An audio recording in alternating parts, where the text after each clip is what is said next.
talk show.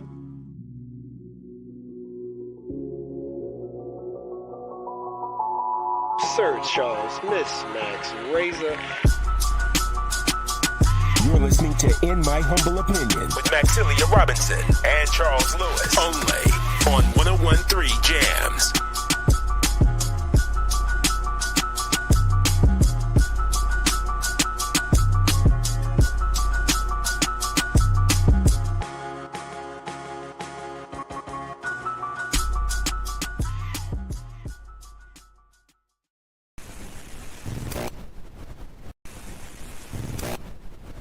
IMHO Talk Show.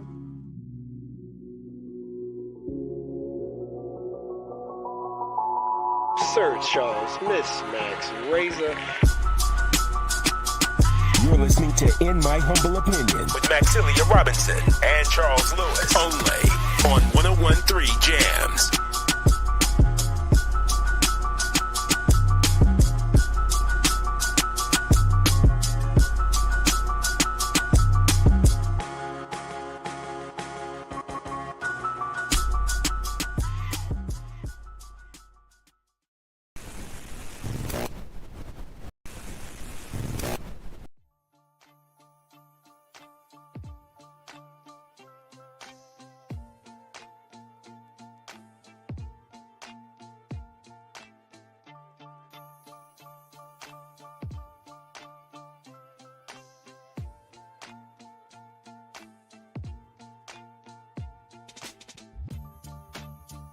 We live in a society in which structural racism is a very real thing. We are all dealing with that in every aspect of our lives, and the media is a reflection of our community. Historically, black people have been portrayed a certain way in the media to justify normative assumptions around political and social issues. More black people behind the cameras, in front of the cameras, more producers, more people of color producing, so they can go and get the content that's needed so they can highlight our attributes. I've been in this industry for 15 years, and I've seen firsthand how our voices just aren't heard. Even if you're in the newsroom, sometimes you get completely ignored and stereotypes are allowed to perpetuate. And one thing we want to do is combat that and also bring information to people so they can be as informed as possible when choices are made in this city, so they can do whatever they can to get their voices heard. What I believe can be done about the situation is to have more people of color creating news stories, more people who have a interest in and a social consciousness that relates to the stories that they're telling. Charlottesville Tomorrow looks at these issues. We can present them on IMHO. Vinegar Hill Magazine can take that a step further, and just together we can just make this thing that can be an example of how we can change the media landscape, how we can be more inclusive to get these voices in, to get these people heard. That's just one thing that doesn't happen in so many places, and it's a shame. We think we live in a society that's very progressive, and we're talking about equity and diversity and inclusion and all these things. Still, the way that black people, and I would say, and I would argue especially black men, are portrayed by the media is incredibly dangerous, and you've seen the sort of tangible violence that it's led to over the past year. The community can support the SIM project by first and foremost giving us an opportunity. We understand that it can be difficult to give trust right now, especially considering the current social and political environment. But this project will only be as successful as the community allows it to be. And so we ask you to give us the opportunity to do the work, critique the work, and make sure that we stay aligned with the vision. Another way that the community can get behind the SIM project is through engagement. We want to hear from you. We want to know what you're talking about. We want to put your stories out there. And so whether it's reading the articles written by Charlottesville Tomorrow or Vinegar Hill Magazine, or tuning in to In My Humble Opinion on Sundays on 101.3 Jams from noon to 3 p.m., either way, we want you engaged. We want you to be part of this. The community can also support the SIM project through funding. To learn more about how to support SIM, you can visit our website. Thank you for your support.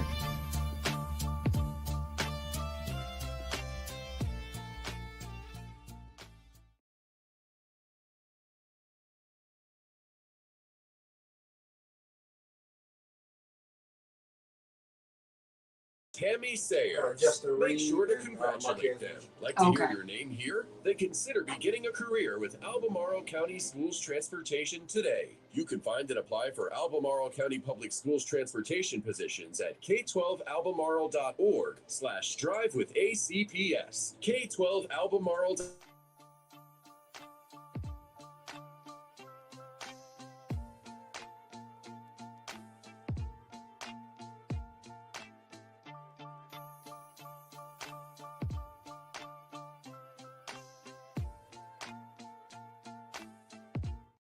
And hair offer a private and professional setting and a step-by-step process with personal consultations available, fully licensed, insured, and state board certified. Services may be covered by insurance. You can learn more and read testimonials at nicosmpandhair.com. You know what it is. I am HO Talk Show. It's your boy, Sir Charles, in the booth in the building. One more again. So tell a friend, because we are giving people what they want, taking Seville to the world, bringing the world to Seville, as only we can do. Good people, good family. So happy Sunday to you. You already know how we do. So hit us online. I am HO Talk Show with the questions, the comments. If you just want to view and just want to stay in tune. But, we love that good feedback. Let us know if we're doing something right. Make sure you let Nino know if you can't hear me or see me, so you gotta let us know y'all out there and you're listening. But we got a great show, for y'all, for sure. A lot to cover per usual. It's kind of hard to fit it into a Sunday afternoon, but stay tuned, follow the IMHO Talk Show on all your social medias and whatnot. But today though, you don't want to miss it, because not only are we joined by none other than a young brother a lot of y'all may know, a lot he may be new to, Brother Marquez Mitchell, one of the owners over there at the Art Bar Seville. If you may have heard of the Art Bar, I may not know about it, may not know all that they do, but trust me, you're going to want to hear the talk with Marquez and all that the Art Bar offers for the community, for families, and potentially also, well, not potentially, but absolutely what they have coming up this week as we celebrate another Juneteenth, good people. Right. And then in the middle of the show, we got our friend Justin Reed is going to be back to join us and talk about the Feast of Reason. All right. Another cultural experience is going to be happening coming up here for Charlottesville. Justin's always up to good things. And, the brother is well informed, well taught. So he's going to also give his insight on Juneteenth, right? And what it is, why we celebrate it. Don't want to miss that. And we're going to kick off the show with a good friend, a Seville inclusive media partner, if I may say so myself. May get her to touch on a little bit of what she got going on there, but more importantly for the day, she's going to talk about the Women's Empowerment Day that's going to be back again for yet another year, another celebration, another time to give out scholarships and celebrate all the beautiful, talented women that we have here and the scholarship recipients that will be announced as well and recognized on that day, June 27th here in June. So, hey, ask Max. I mean, the list goes on and on. Y'all know how we do by now, family. So you don't want to miss today's show. And that being said, before we go to break, Nino, we come back. We got to do something real quick, Nino. And I want to hear your input on this maybe later, since this is just the intro. We don't want to get too deep for the intro. But that being said, whenever we have tragedy within our community, in the larger community, right? Like the whole Black diaspora nationwide, internationally, there's a phrase that's been coined called "say their names." And we say that a lot of times when we, experience, the loss to death. But not only that, but also the injustice that continues to happen in the world, particularly to our people, that just keeps getting overlooked, right? Young people. And we love bringing you in on these conversations too, when we talk about the impact of generational trauma and the things that keep happening, partially because we allow it, partially because it's just a corrupt system in society and it's a corrupt world, corrupt governments that want to keep perpetuating these atrocities. But when I say their names, I'm thinking about Cyrus Carmack Belton, right? Y'all know about that young man that got chased down and murdered. And even though this next brother didn't die, his life has been taken away from him. I'm talking about Carmelo Anthony. Yeah. Say his name as well. And last but not least was on our heart today that we're going to address is say the names or just say the name Albemarle County Public School students, ACPS students, regardless of where you stand, regardless of your position, perspective of what's going on there as it pertains to the misconduct by adults, trusted adults, and then the adult not being dealt with legally and properly and criminally as he should have been, but had more opportunities to show misconduct. Trying to choose my words carefully, but to show inappropriate behavior towards minors and students. So say those names, right? Right. And that's the vibe we on today. That's about, it's just so many things that we just can't take lightly. And I think that's what y'all come to expect from IMHO. So yeah, we're gonna take this break and we're gonna come back, Nino, and make it do what it do. IMHO Talk Show.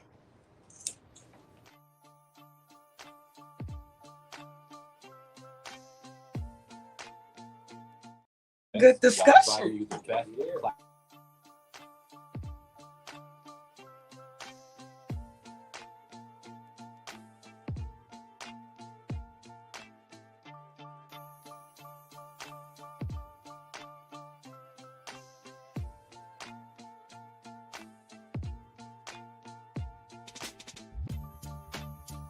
We live in a society in which structural racism is a very real thing. We are all dealing with that in every aspect of our lives, and the media is a reflection of our community. Historically, black people have been portrayed a certain way in the media to justify normative assumptions around political and social issues. More black people behind the cameras, in front of the cameras, more producers, more people of color producing, so they can go and get the content that's needed so they can highlight our attributes. I've been in this industry for 15 years and I've seen firsthand how our voices just aren't heard. Even if you're in the newsroom, sometimes you get completely ignored and stereotypes are allowed to perpetuate. And one thing we want to do is combat that and also bring information to people so they can be as informed as possible when choices are made in this city, so they can do whatever they can to get their voices heard. What I believe can be done about the situation is to have more people of color creating news stories, more people who have a interest in and a social consciousness that relates to the stories that they're telling. Charlottesville Tomorrow looks at these issues. We can present them on IMHO. Vinegar Hill Magazine can take that a step further, and just together we can just make this thing that can be an example of how we can change the media landscape, how we can be more inclusive to get these voices in, to get these people heard. That's just one thing that doesn't happen in so many places, and it's a shame. We think we live in a society that's very progressive, and we're talking about equity and diversity and inclusion and all these things. Still, the way that black people, and I would say, and I would argue, especially black men, are portrayed by the media is incredibly dangerous, and you've seen the sort of tangible violence that it's led to over the past year. The community can support the SIM project by first and foremost giving us an opportunity. We understand that it can be difficult to give trust right now, especially considering the current social and political environment. But this project will only be as successful as the community allows it to be. And so we ask you to give us the opportunity to do the work, critique the work, and make sure that we stay aligned with the vision. Another way that the community can get behind the SIM project is through engagement. We want to hear from you. We want to know what you're talking about. We want to put your stories out there. And so whether it's reading the articles written by Charlottesville Tomorrow or Vinegar Hill Magazine, or tuning in to In My Humble Opinion on Sundays on 101.3 Jams from noon to 3 p.m., either way, we want you engaged. We want you to be part of this. The community can also support the SIM project through funding. To learn more about how to support SIM, you can visit our website. Thank you for your support.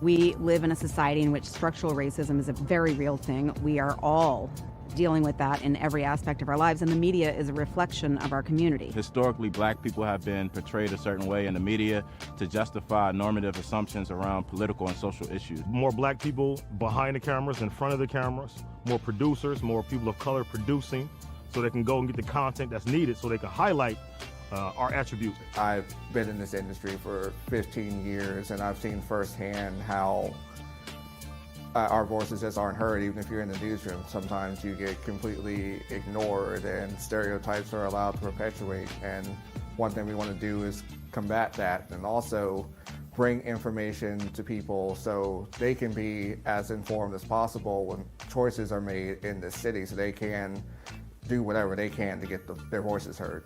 What I believe can be done about the situation is to have more people of color creating news stories. More people who have a interest in and a social consciousness that relates to the stories that they're telling. Charlottesville Tomorrow looks at these issues. We can present them on IMHO. Vinegar Hill Magazine can take that a step further, and just together we can just make this thing that can be an example of how we can change the media landscape, how we can be more inclusive to get these voices in, to get these people heard. That's just one thing that doesn't happen in so many places, and it's a shame. We think we live in a society that's very progressive, and we're talking about equity and diversity and inclusion and all these things. Still, the way that black people, and I would say, and I would argue especially black men, are portrayed by the media is incredibly dangerous, and you've seen the sort of tangible violence that it's led to over the past year. The community can support the SIM project by first and foremost giving us an opportunity. We understand that it can be difficult to give trust right now, especially considering the current social and political environment. But this project will only be as successful as the community allows it to be. And so we ask you to give us the opportunity to do.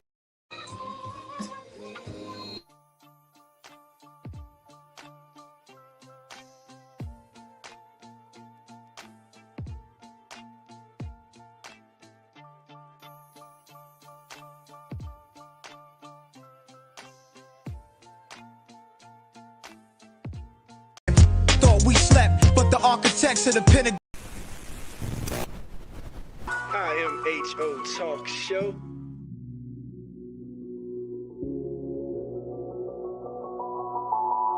Sir Charles, Miss Max, Razor.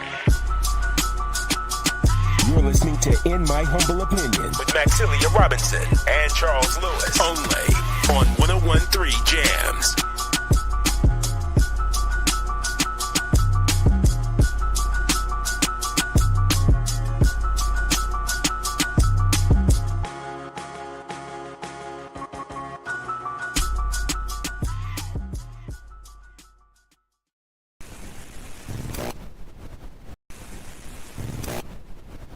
IMHO Talk Show.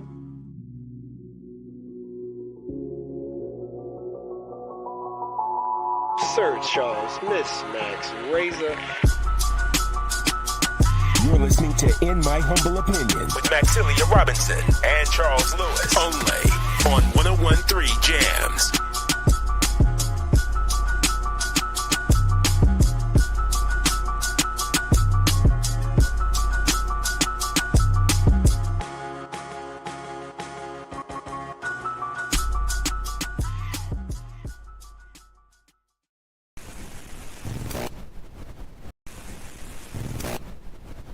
IMHO Talk Show.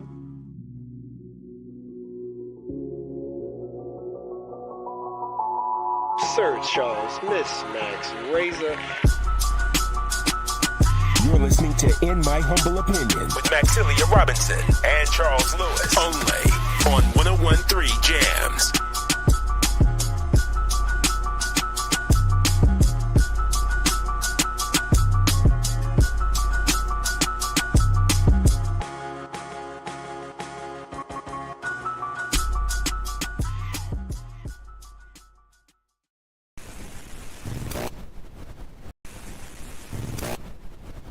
IMHO Talk Show.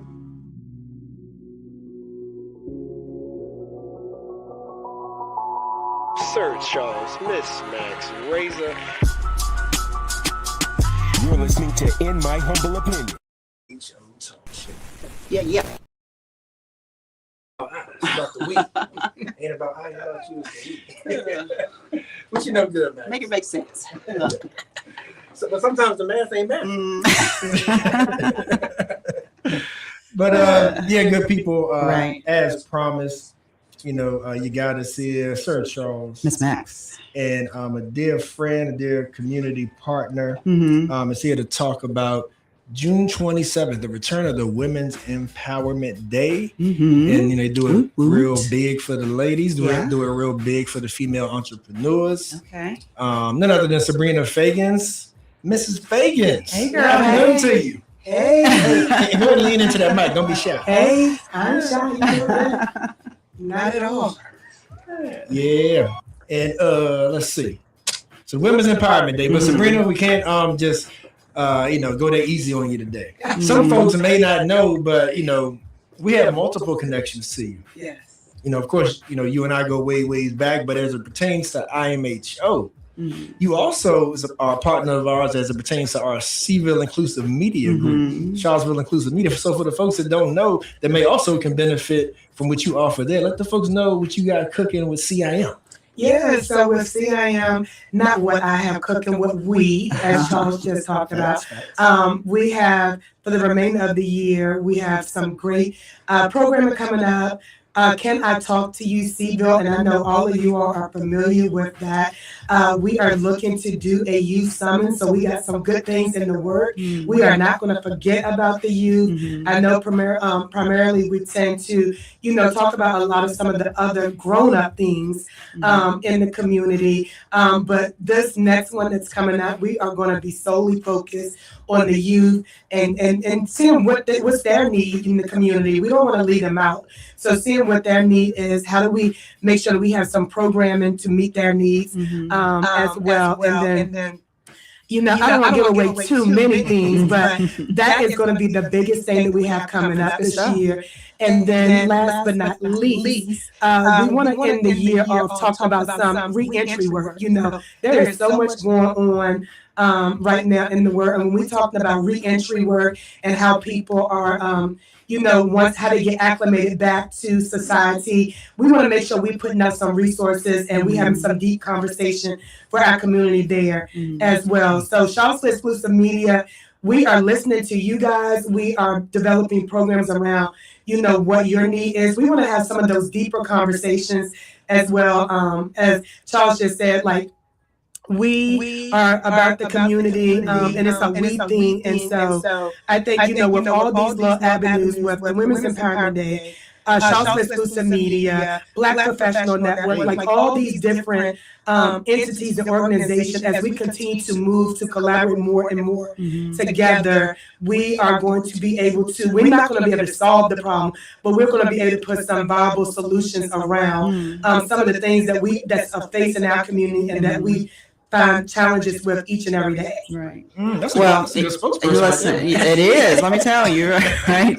I love that you are giving the youth in our community an opportunity and platform to be able to talk about what's going on with them and what their needs are and how they feel like we can make Charlottesville a better place for them and for them to thrive. We always talk about thriving in Charlottesville from the perspective of adults, right? But we don't necessarily have those conversations with kids. And so I think it's it expresses so many sentiments in terms of how we feel about them, what we think, them being our leaders one day, them having input, the city belonging to them as well, helping them to understand that they have a voice and should be given a place to be able to express that.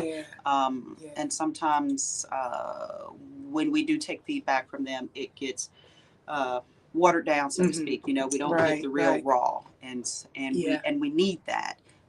To be able to reach them where they are and get insight, because we don't know, right? In some cases, we don't know. Tell us how you feel and what you need. That's right. And let us figure out how we can best help. So, I agree with that.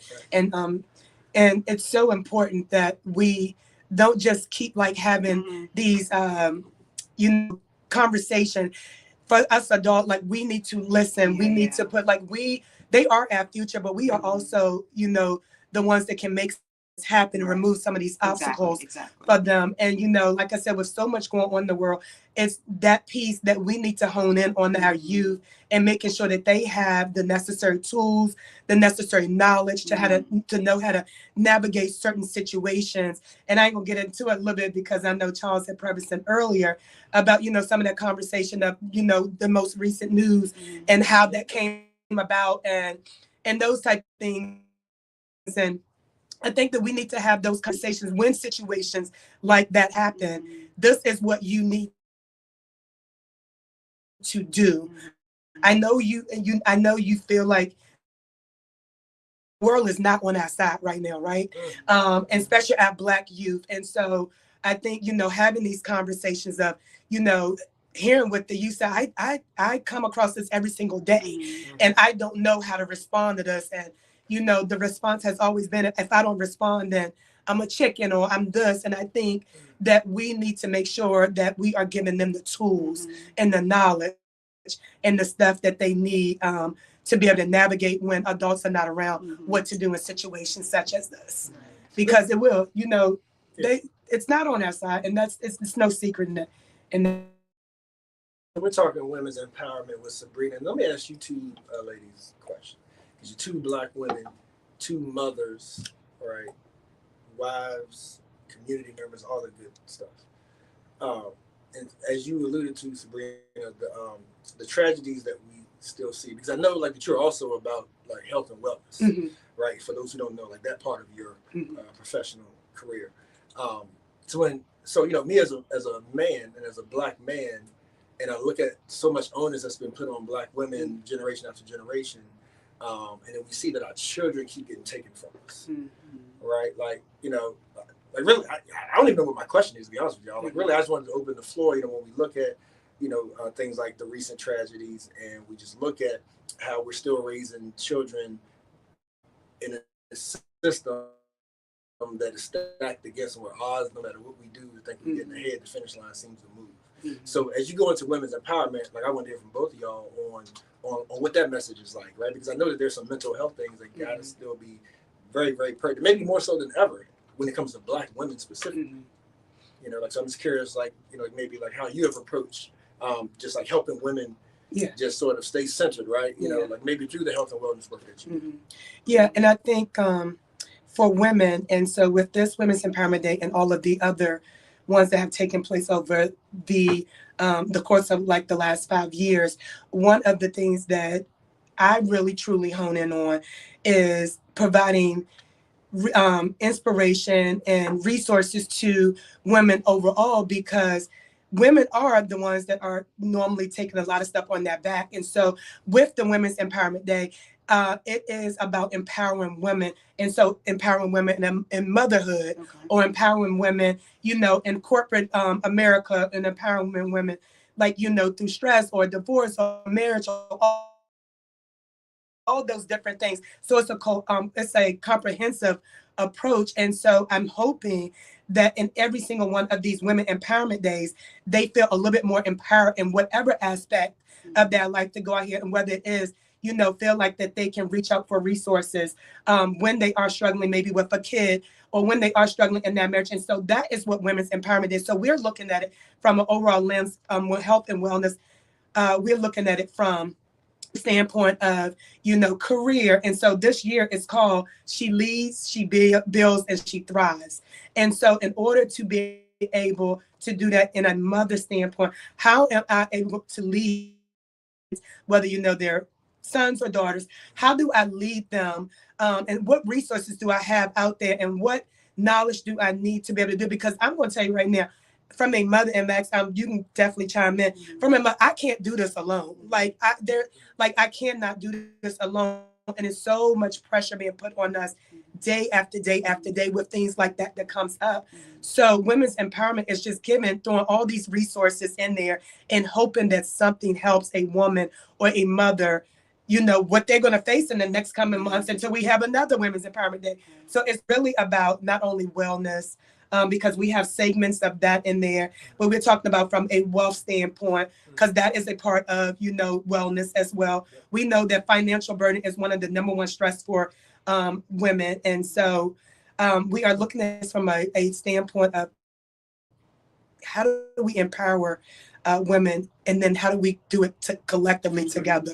And so that's why I love the Women's Empowerment Day, because you will see 200 and so plus women just coming together, learning together, networking together, sharing resources, sharing knowledge, and sharing experiences. And that is literally, when I look back over the course of my life, I think about like so many of the things that people have just said, and they probably don't even know. And I'm like, that just changed like my thought process and different things like that. So thank you for sharing that. Yeah. Well, it gets me excited to hear about women being able to come together to support one another. And that's because women can come with a lot of junk, like we find ourselves in competition with one another, whether, I don't know, it's because of a job, a vehicle, the person's body, like, all of these stupid things, the person we did date, marriage, like all of these really, really stupid things that cause rifts between us. And so it is exciting that we are making a formal event where we can all come together and help to love and support on each other, right? I think I want to approach my response to Charles's question with just saying, like, at days I'm empowering, and on days I need to be empowered. Yes. Like, I do not have this thing figured out, Yes, right? that's what in many cases, I am a mess, Yes. right? And I need somebody to talk to, someone who, and I remember past, present, things that I have encountered where I wish there was someone that I could go to who's been down the road a little bit further than me, right? That I can say, this is my situation, give me some advice, Yes. right?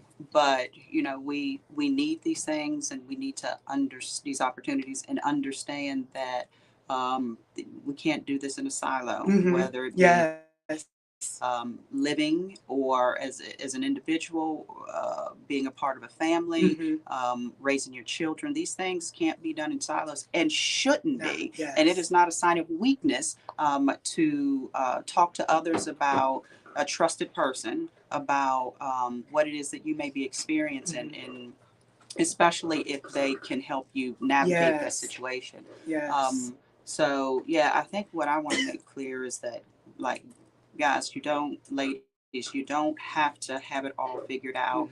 And it's okay to say when you don't. And as I just said, there are days when I'm a mess. There's things I have figured out really well, and then there's things that I just don't know. And then there's things that I'm just ratchet about, and I just, I mess it up, know that I shouldn't have did that to begin with, but stuff got messed up me and whatnot. Yes. So it's important, I guess, to also like bring your authentic self. Yes. Because we serve no one by being fake about any of this, right? And especially in the climate that we're living in, it's the way society is, and the things that we're dealing with, old things, new things, stuff that, our parents didn't have to worry about, but are a major issue for us.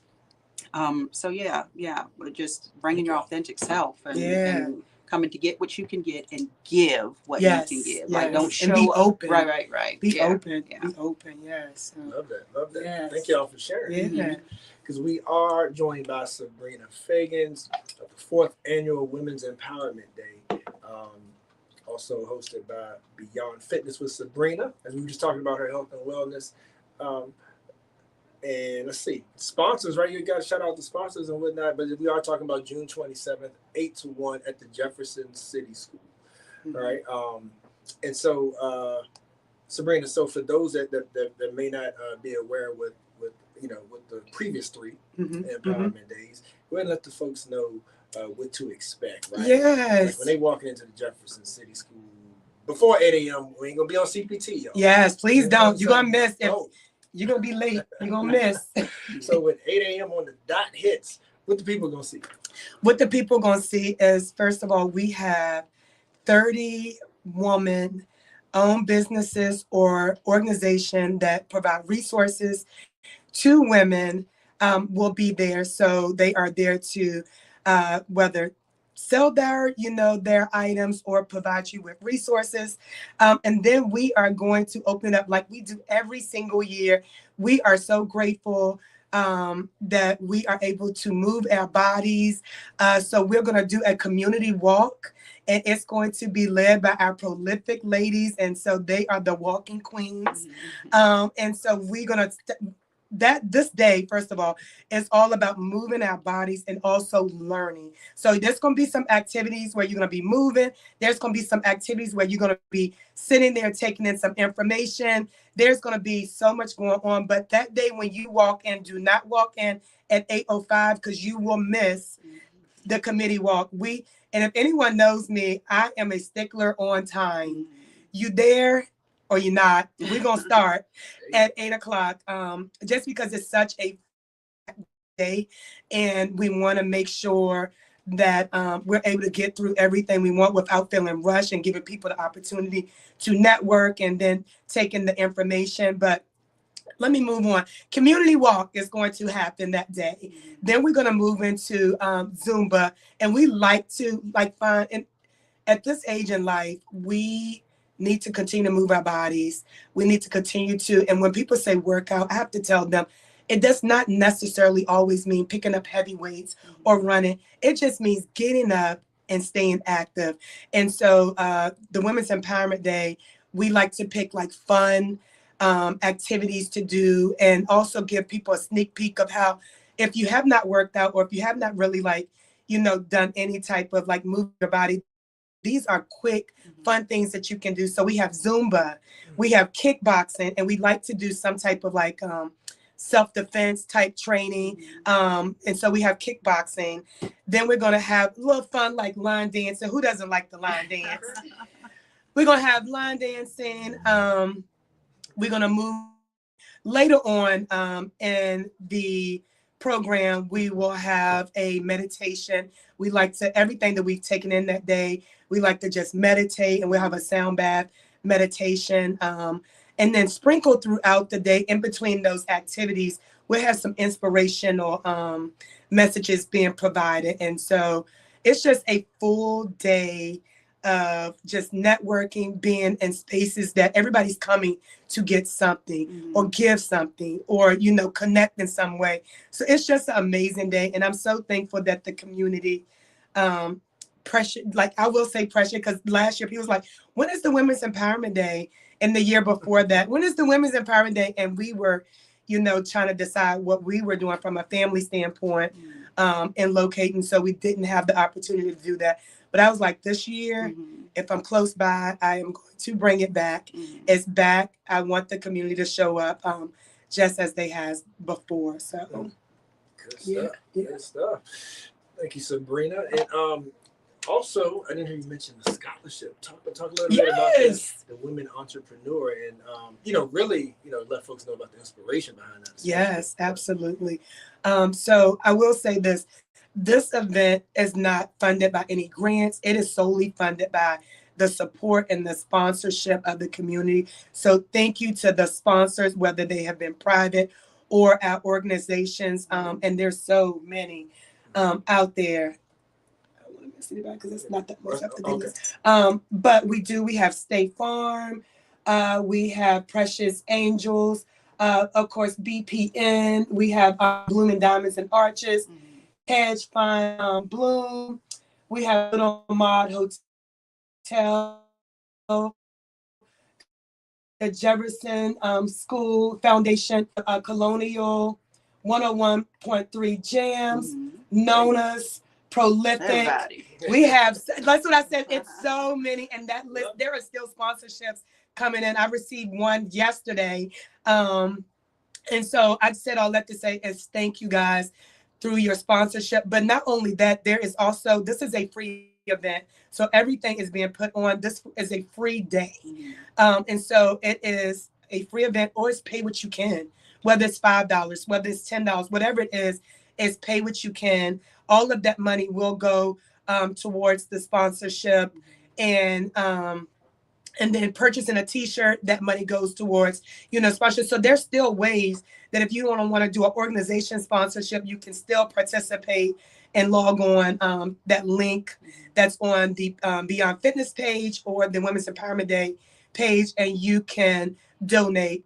And all of that money, outside of what it takes to, like rent the tent and the space and those type of things, goes into the TQ Evans Young Woman Entrepreneur Scholarship. And so every single year we have been able to give a young woman entrepreneur here in this area a scholarship. And that's just to help them, start that business, or, if there's something that they need for that business, this gives them some funding to do so.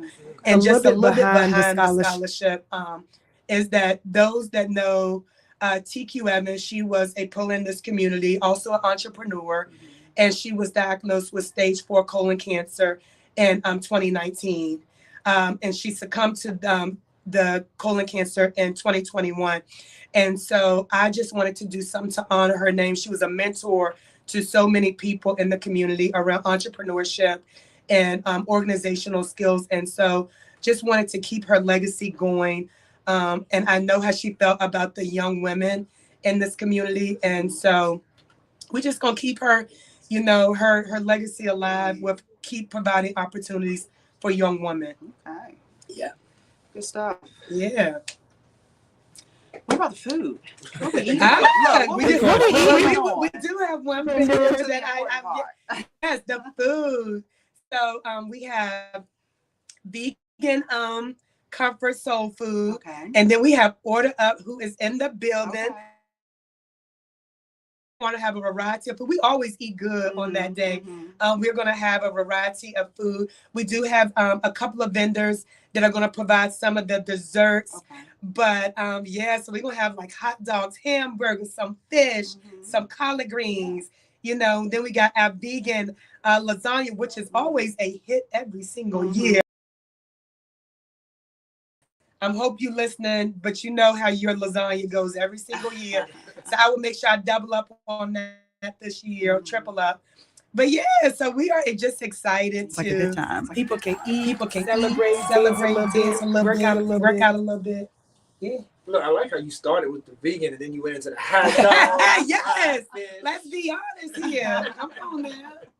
Come on. We just wanted a variety of food, and so we want to make sure we are hitting, what people like to eat. If you vegan, we got some vegan options. If you came for the fried fish, which most people come for the hot dogs, the hamburgers, the collard greens, stuff like that, that's what people come for, and we want to make sure we provide those options to you. That's right. Now, what about the demographics that you're trying to hit? Like, I understand it's a Women's Empowerment Day, but as far as resources going to be for like what age ranges and things of that sort, is there any specific, and even the scholarship as well? What are the qualifications for the scholarship? So the qualifications with the scholarship is the ages 16 through 25.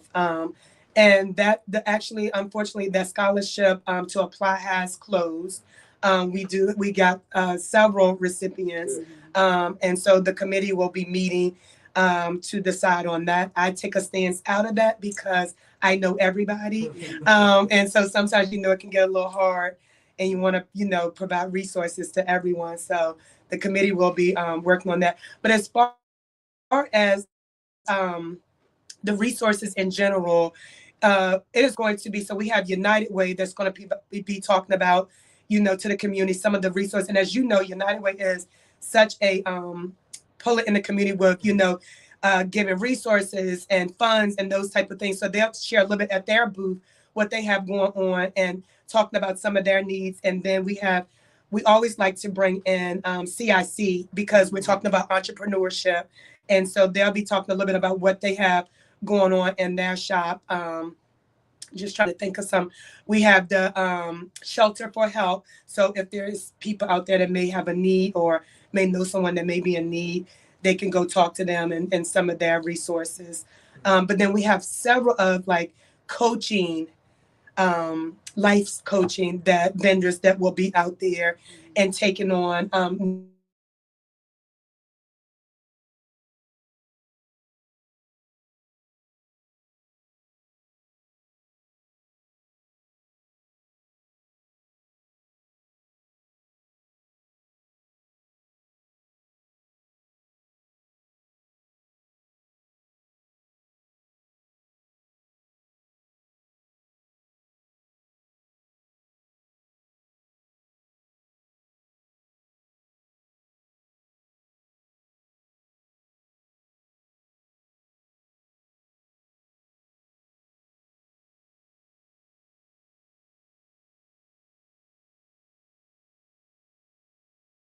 Charlottesville, Juneteenth, will be doing a performance. And I will say this real quick.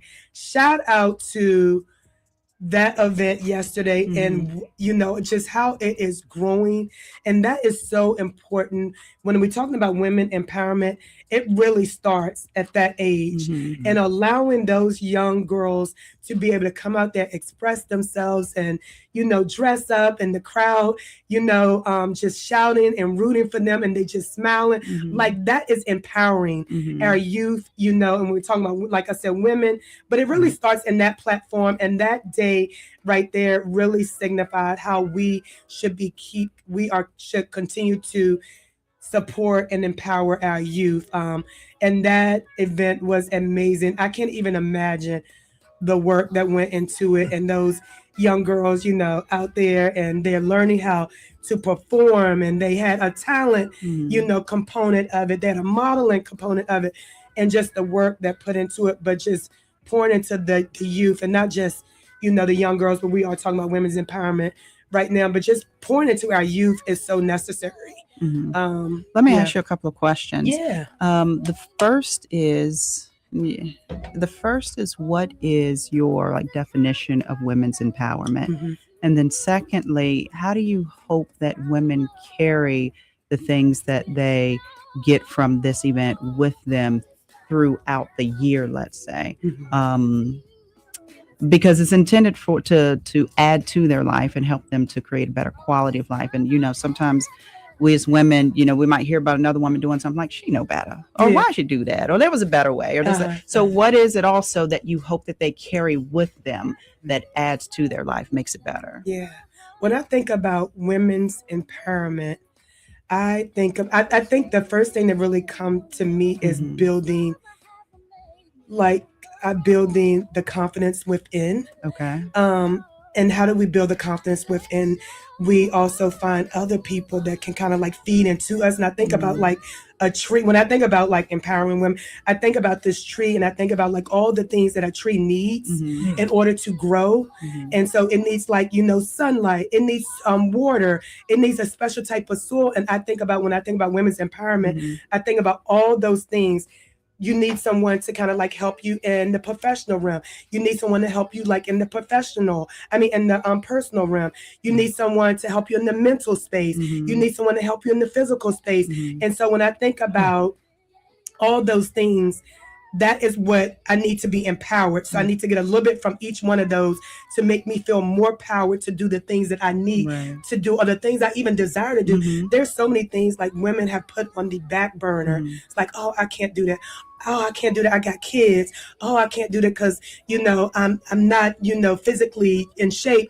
All those things that we just push down in a woman, we just push down into the soul, and we don't have that growth. Right. And so empowering would be pulling everything from every which way to be empowered, to stand up, to have that confidence, say, you know what, I can do those things. You know what, I might can't do it by myself, but I know my sister right there. I met her, and I know she means well, and I know she can come in and help me, navigate this situation. Or maybe I just need a thought partner, or maybe I just need somebody just to talk to on that day, and just I don't want you to say anything. I just need you to listen. And so that's what I think about when I'm thinking about how to make somebody else feel that they can do those things. And that's called empowering, each other. And then the next part of that is what I want women to walk away from. I think some of that goes into that. But what I want women to walk away from this event is first connection. Because I know that I wouldn't be in certain rooms or doing certain things if there was not a connection with somebody. And I want them to have that connection.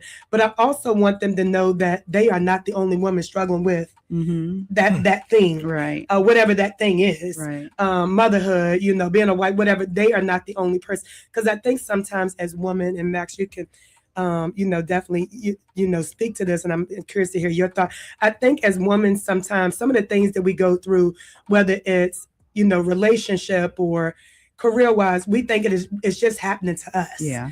and we don't realize that it could be happening to the next person. And I love to be able to create spaces like this that you can be somewhat vulnerable. And we're actually having a roundtable private discussion. It's around, perimenopause and menopause, because people at this age, people don't want to talk about it, but everybody, like, people are going through it. And so I think, and that's just an example of one thing, but there's so many things that people feel like, I don't want to talk about that. Oh, you shouldn't talk about that. Or it's just happening to me, and creating this space that people can be vulnerable and then leaving knowing that, dang, I was feeling the same way and I thought it was just me. And there was 10 other people in the room that were struggling and going through the same thing. For sure. Yeah. And that's also why, just being a good person in terms of a trusted individual where people can allow themselves to be vulnerable and let their guard down and really talk about what it is that they may be experiencing and what they need help with is so vital, right? Because when you're surrounded by individuals that I don't really know if I want to open up or can trust this person with what I may want to divulge, then you do pack it all in, press it all down, and try to come up with the answers as best as possible. And that goes back to community. Community is great. We need trusted community in order to help us get through a lot of different challenges in life. Yeah. I think trusted community is so important. And when I think about, like, when I first stepped into the community, like just really stepping out into the community, it took me 8 years to get to a place that people feel like, if I ask Sabrina to do something, I trust that she'll do it and she'll do it with goodwill and those type of things. I think that as we continue to have more spaces such as this, where we can feel like we can trust and be vulnerable and feel like that we all are working towards very similar, and maybe things may be slightly different, but we're all working to one, better community. I feel like that is where a lot of the, trusted community really takes place in. So, Preach, queen. That's Leave right. your judgments and apprehensions at the door. Yes, exactly. Yes. Exactly. Please do. Please do. The 4th annual Women's Empowerment Day, put on by none other than Sabrina Fagans of Beyond Fitness with Sabrina, and June 27th, Saturday morning, 8 a.m. to 1 p.m. at the Jefferson City School. So lastly, if folks still have questions, need to learn more, want to, how to get involved, et cetera, how to sign up, because there's registration, right? Yes. So let folks know how to get in touch with you and get signed up. Yep. So if you go to any of the social media platforms, Beyond Fitness with Sabrina, or the Women's Empowerment Day, Beyond Fitness Women's Empowerment Day, you can find the registration link out there. A registration is required because there is a waiver that needs to be signed, just because we are doing activities. So we are asking everyone to register. There is a button that you can just click free, but we still need everyone to check in, to be registered and check in at the registration date on the registration desk on that date. But yeah, June 27th, we will be kicking it off right at 8, not 8:05, not 8:10. Promptly. I mean, not 8:10, not 8:00. 8:10, we will be promptly kicking off with our community walk at 8 o'clock, and then we will move through the day. So the schedule has been posted out on those social media platforms. If you want to kind of look to see what the lineup is, where it's falling. I don't post exact times because we know how that goes. Because as soon as you start putting the time to it, things get out of, they get off track. But the schedule is out there. Please make sure you register. How should they come dressed? Yes, thank you. Come in very comfortable clothes, sneakers. Like I said, it is a day of moving around. It's a day of moving your body activity. So come dressed. Bring your there will be some chairs, but bring your lawn chair, your blanket. In the past, people have brought their blankets, and when they're listening to speakers, they are sitting on the blankets or in the chairs eating that food. So just be comfortable on that. This is not an event to come up to show up pretty and prim and proper and in heels. It's just not. This is a day of just showing up comfortable, and be ready to learn, be ready to engage in networks. And business owners, make sure you bring your cards. This is also an opportunity, even if you are not a vendor, this is still an opportunity to share your business and those type of things. And it's also not just a women only events. There is families. Please bring your family. Please bring your husband, because these are people that also support women. And so it's not just a women's only event. Men are allowed, kids are allowed. It is a kid friendly event, so family friendly event. So yeah, free food, activities. Look. Yeah. See, I was gonna let you tell it. See, like, because I didn't want to be like, want people to be like, look, that men don't want us to have nothing. Look at him asking if he can come. I'll let you say it. No, it is not, because we also, although it's women empowerment, we also need the support of our men, and we need the support of our families. And also, we want the kids to be there and involved. They get to run around. They get to it's a big open field right in front of Jefferson School. And so there's vendors. The kids going to want to shop at. I know my kids, and I remember that first year, they wiped me dry with the vendors and wanting to buy all the stuff. But yes, bring the family out. Yeah. Good stuff. Well, Sabrina, continue blessings and Thank keep you. up the good work, please, because we need it. Yeah. Good job. Thank you very much.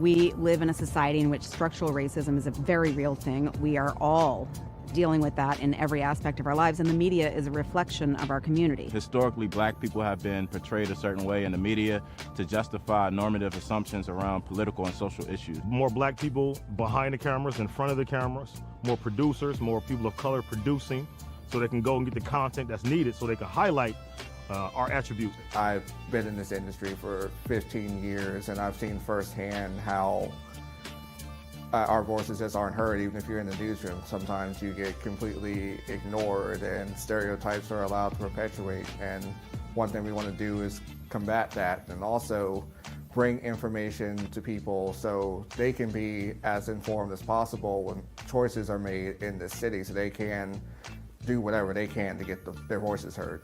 What I believe can be done about the situation is to have more people of color creating news stories, more people who have a interest in and a social consciousness that relates to the stories that they're telling. Charlottesville Tomorrow looks at these issues. We can present them on IMHO. Vinegar Hill Magazine can take that a step further, and just together we can just make this thing that can be an example of how we can change the media landscape, how we can be more inclusive to get these voices in, to get these people heard. That's just one thing that doesn't happen in so many places, and it's a shame. We think we live in a society that's very progressive, and we're talking about equity and diversity and inclusion and all these things. Still, the way that black people, and I would say, and I would argue, especially black men, are portrayed by the media is incredibly dangerous, and you've seen the sort of tangible violence that it's led to over the past year.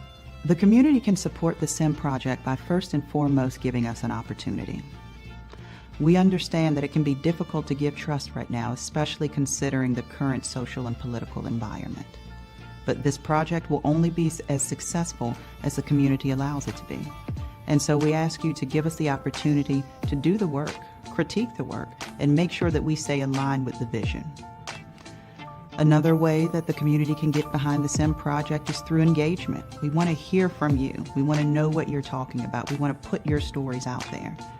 And so whether it's reading the articles written by Charlottesville Tomorrow or Vinegar Hill Magazine, or tuning in to In My Humble Opinion on Sundays on 101.3 Jams from noon to 3 p.m., either way, we want you engaged. We want you to be part of this. The community can also support the SIM project through funding. To learn more about how to support SIM, you can visit our website.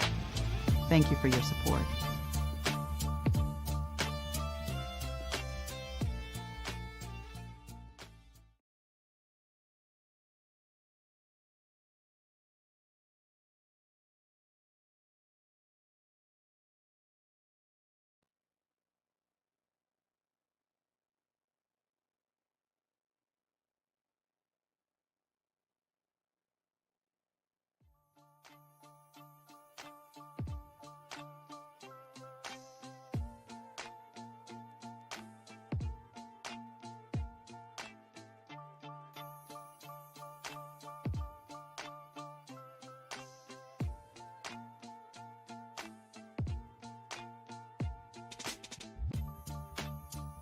We live in a society in which structural racism is a very real thing. We are all dealing with that in every aspect of our lives, and the media is a reflection of our community. Historically, black people have been portrayed a certain way in the media to justify normative assumptions around political and social issues. More black people behind the cameras, in front of the cameras, more producers, more people of color producing, so they can go and get the content that's needed so they can highlight our attributes. I've been in this industry for 15 years and I've seen firsthand how our voices just aren't heard. Even if you're in the newsroom, sometimes you get completely ignored and stereotypes are allowed to perpetuate. And one thing we want to do is combat that and also bring information to people so they can be as informed as possible when choices are made in this city, so they can do whatever they can to get their voices heard. What I believe can be done about the situation is to have more people of color creating news stories, more people who have a interest in and a social consciousness that relates to the stories that they're telling. Charlottesville Tomorrow looks at these issues. We can present them on IMHO. Vinegar Hill Magazine can take that a step further, and just together we can just make this thing that can be an example of how we can change the media landscape, how we can be more inclusive to get these voices in, to get these people heard. That's just one thing that doesn't happen in so many places, and it's a shame. We think we live in a society that's very progressive, and we're talking about equity and diversity and inclusion and all these things. Still, the way that black people, and I would say, and I would argue especially black men, are portrayed by the media is incredibly dangerous, and you've seen the sort of tangible violence that it's led to over the past year. The community can support the SIM project by first and foremost giving us an opportunity. We understand that it can be difficult to give trust right now, especially considering the current social and political environment. But this project will only be as successful as the community allows it to be. And so we ask you to give us the opportunity to do the work, critique the work, and make sure that we stay in line with the vision. Another way that the community can get behind the SIM project is through engagement. We want to hear from you. We want to know what you're talking about. We want to put your stories out there. And so whether it's reading the articles written by Charlottesville Tomorrow or Vinegar Hill Magazine, or tuning in to In My Humble Opinion on Sundays on 101.3 Jams from noon to 3 p.m., either way, we want you engaged. We want you to be part of this. The community can also support the SIM project through funding. To learn more about how to support SIM, you can visit our website. Thank you for your support.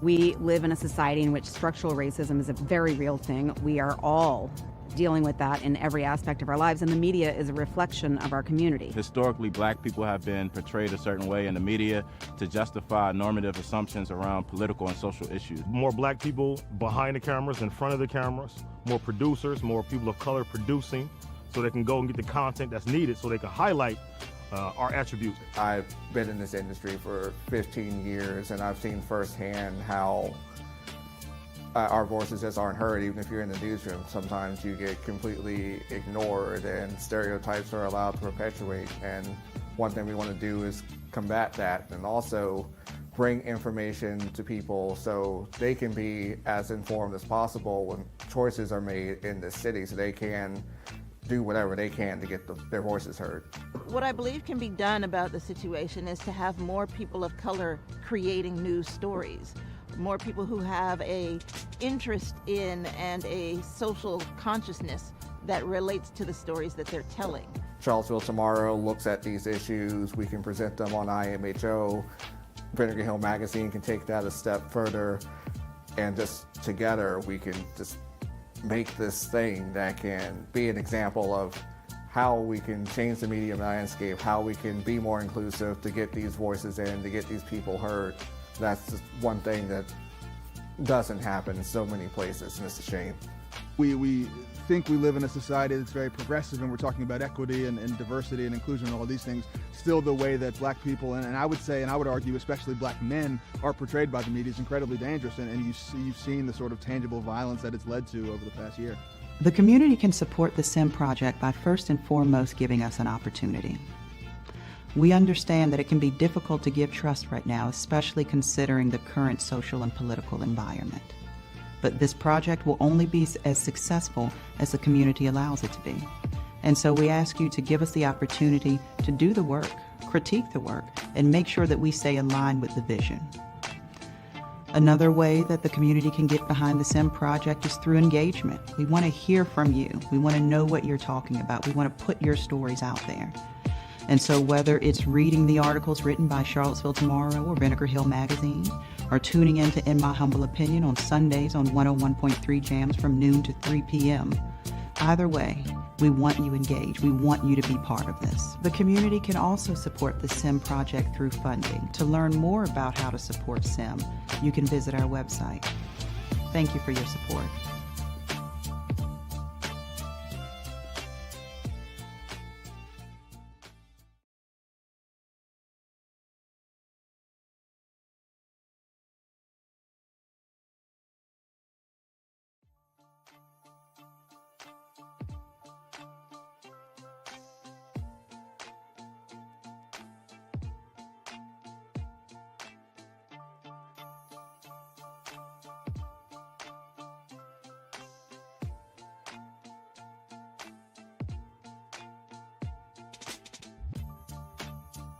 We live in a society in which structural racism is a very real thing. We are all dealing with that in every aspect of our lives, and the media is a reflection of our community. Historically, black people have been portrayed a certain way in the media to justify normative assumptions around political and social issues. More black people behind the cameras, in front of the cameras, more producers, more people of color producing, so they can go and get the content that's needed so they can highlight our attributes. I've been in this industry for 15 years, and I've seen firsthand how our voices just aren't heard. Even if you're in the newsroom, sometimes you get completely ignored and stereotypes are allowed to perpetuate. And one thing we want to do is combat that, and also bring information to people so they can be as informed as possible when choices are made in the city, so they can do whatever they can to get their voices heard. What I believe can be done about the situation is to have more people of color creating news stories, more people who have a interest in and a social consciousness that relates to the stories that they're telling. Charlottesville Tomorrow looks at these issues. We can present them on IMHO. Vinegar Hill Magazine can take that a step further, and just together we can just make this thing that can be an example of how we can change the media landscape, how we can be more inclusive to get these voices in, to get these people heard. That's just one thing that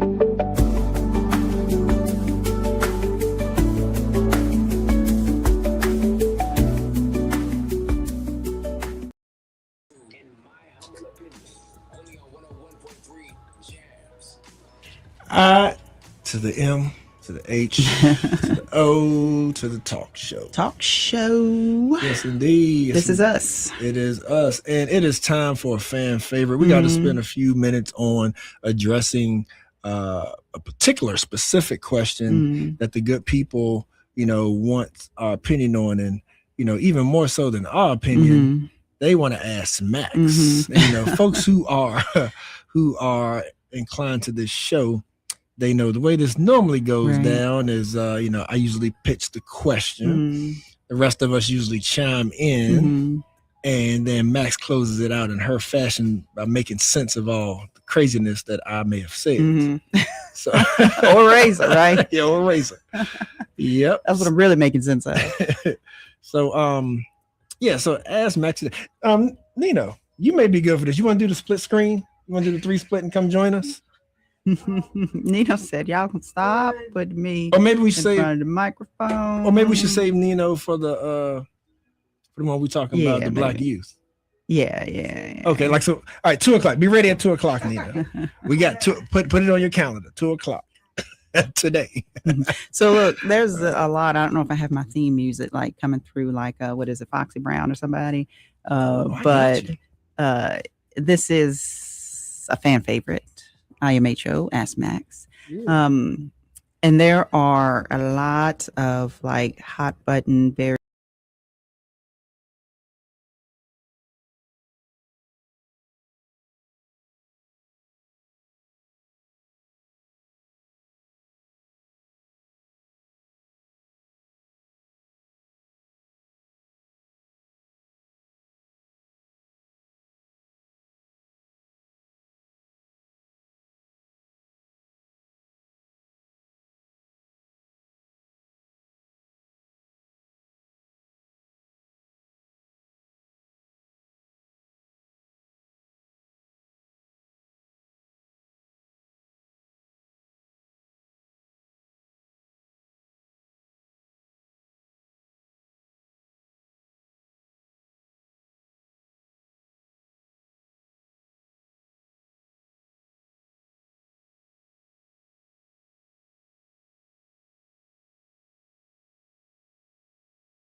And so, yes, we're going to get the rest of Charles's response in just a minute here. We're dealing with some technical difficulties. I don't want to go too far into my response about this because I want to hear Charles out here.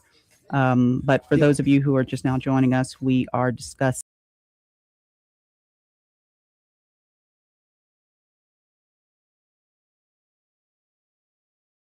Is that his first name? What's his first name? And I mean no disrespect. The kid, the white kid. No, it's Austin. I believe. Austin Metcalf. No, I mean, and I mean no disrespect by knowing the first name, yeah, Austin Metcalf. So, finish your thoughts though, Charles. Yeah. So to your point too, the deal with the representation that the parents were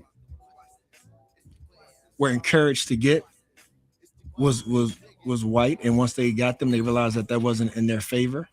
The what else? The jury, and you're talking about, if I'm not mistaken, in a Texas area that has a significant black population percentage, but it was all white jurors, right? So it was like the odds were just stacked, against the young man, to where a lot say that it was not a fair trial. Like from the beginning, there was no way that it could be a fair trial, right? And as I'm saying all this and just laying out the table for people who may not know all the intricacies and details, again, I keep coming back to nobody's justifying like hate crimes or like racially charged justifications for a black person or a white person to kill each other, vice versa. We're talking about the system that we're in, where another young black person did not feel protected, did not feel like that justice was being served. They felt like that people weren't coming to their defense and protecting them, And so the fact that we can't, as hard as it is for adults, how can we expect our kids to not want to defend themselves, to not have the discernment that, hey, just things just unfair sometimes. Just sometimes people get the best. Like sometimes sometimes others are just better off. Sometimes no matter how hard you work, no matter how qualified you are, others are just set up to achieve things and for people to look the other way when they do things that where if you do it, you're going to get called out about it, right? Like that's stressful for us as adults. Yeah, of course. Right. And so if this young man felt like he had to take matters in his own hand because he was getting bullied and he didn't feel protected, then there's a lot of adults that need to answer for this as well. Again, not defending. It's tough. It's tough because as much as I want to defend it, it's like, you also think unless somebody is coming at you also with a weapon, then that kind of draws a line for you to then use a weapon on somebody else, right?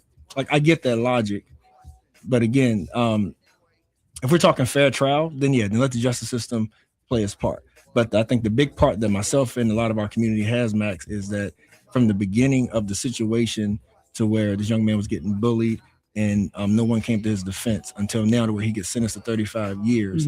What I'm saying is that the adults in the system continues to fail. And I'm also saying, based on other news that we see recently that we touched on, within our government and within society, nobody's coming to save us. Like Dr. Bellamy said, nobody's coming to save us. So I have something to say in response to your comments, like what the conflict that you had even now in speaking about that case is what many or all are even saying about why there were no people of color, black people, on that jury, because we were unable to be non-biased on that in that case. Oh yeah, absolutely. I mean, like, don't you believe that you got to have a balanced jury? Like, if you only have sort of like one aspect, of your population, like how can you justify that's going to be a balanced outcome? And then that argues the other point about whether or not laws should change. I mean, it's a jury of our peers, right? We understand people have the power here, but should laws change where in cases such as this one, there's a requirement that there be someones of the same nationality on the jury? Like, does that make it a more fair and balanced process? I mean, to me, that's one step, but that's not an end all be all, right? Because of course, like you have some skin folk that ain't kin folk, as the saying goes. I think it's more about like the demographic makeup beyond ethnicity. Okay. Right. Yeah, I think ethnicity plays a part, but I feel like that it goes deeper than that, as well. Just like your, like the community that you're in and the representation of knowing, who fits in where, who's a part of what part of society, and if you know that this is something that's already racially charged, black kid killing an unarmed white kid, right? Which you see a lot of people that are up in arms about. That when it's an unarmed black child, same folks, I'd be like, oh no, but he was a threat. They come up with all these make-believe reasons how somebody is a threat, right? But now it's like, but the person was unarmed. There was no reason to result to that. You know what I mean? So it's like stop playing in our face. Right. You know what I mean? And what I'm saying is like the scary part, Max. Not only do we have a government that don't care about playing in your face, and they ain't even playing no more. They just being blatantly racist and bigoted and sexist and everything else that you want to think of. It's like now we have generations of children who are like, y'all ain't playing. We ain't playing any. That's true. You know what I mean? And so take that as what it may, but like we got a lot of soul searching to do as a country right now, because this generation ain't playing no more. Right. Well, I think my thoughts about this whole situation, I have to be like true to myself in my response, is that in a situation like this, for the actions that Carmelo took, you must face the consequences. You must face some consequences. Unfortunately, that is true. Because at the end of the day, someone did lose a brother, a son, a loved one. And if I were in the position, heaven forbid, of the Metcalf family, I don't care if the person was purple, you must face some consequences. And I just want to expressly say that this is definitely a tragedy. It's a loss of life. I'm sorry to the Metcalf family for what they are having and will experience losing their son. I can't imagine it. Like, I lose one of mine, then I'm lost too. Like take me out back and bury me, because I'm done. Can I interject there? Yeah. Because I also tell, my kids and the kids that I mentor, there's consequences for your action, but that goes both ways though. You can be behind the gun or you can be in front of the gun, right? And you need to move accordingly to make sure that you can come home and that you are in the place that you want to be, right? So it's like, don't make any like knee-jerk emotional decisions. Like, try to compose yourself, right? Because that could go either way, So I say that just because of the fact of it. Sometimes when someone loses their life untimely, sometimes it's like you should not have put yourself in a particular position, right? And now, don't get me wrong, there's a lot of unjust murders. I get that. I'm not saying that people who get murdered or whatnot, they're to blame per se, but I'm saying there are instances to where we got to do better as a village and as a community to make sure, again, that we're circling around our young people and that they know that there's another way. Right. Yeah. I definitely understand with that and agree with that in a lot of ways. But if I had to break it down as far as I'm looking at it as simplistically as possible. The 17-year-old kid who is no longer with his family. It's a family who no longer has that brother and son. But I can't say anymore. It's a loss of life. I wish it didn't have to happen. And I'm going to expound on my response here, but I just want to make sure that people understand where I stand when it comes to that. Now, and his parents, by the way, the young man who unfortunately lost his life. So the onus is not, because that's the other thing. It's always on us, right, Matt? It's always on the black folk, to be resilient. Well, no, hold on. I'm not done yet. I mean, I've heard questions about in different conversations I've been a part of or heard, why did he have, a pocket knife and not Austin, why did Carmelo have a pocket knife and different things like that? I mean, as far as I view that, and it may be easier for country folk or hunters or different people, like my kids, and they range from my boys, 9 to 21, have had multiple pocket knives over the course of their lives. It's just a thing. So the fact that he had one is no surprise. Why he had it there, that's for him to answer, but it's no surprise. Like, I don't think I'm going to take this pocket knife to the track meet because I intend on doing X, Y, Z. It's just a way of life. I mean, for some folks,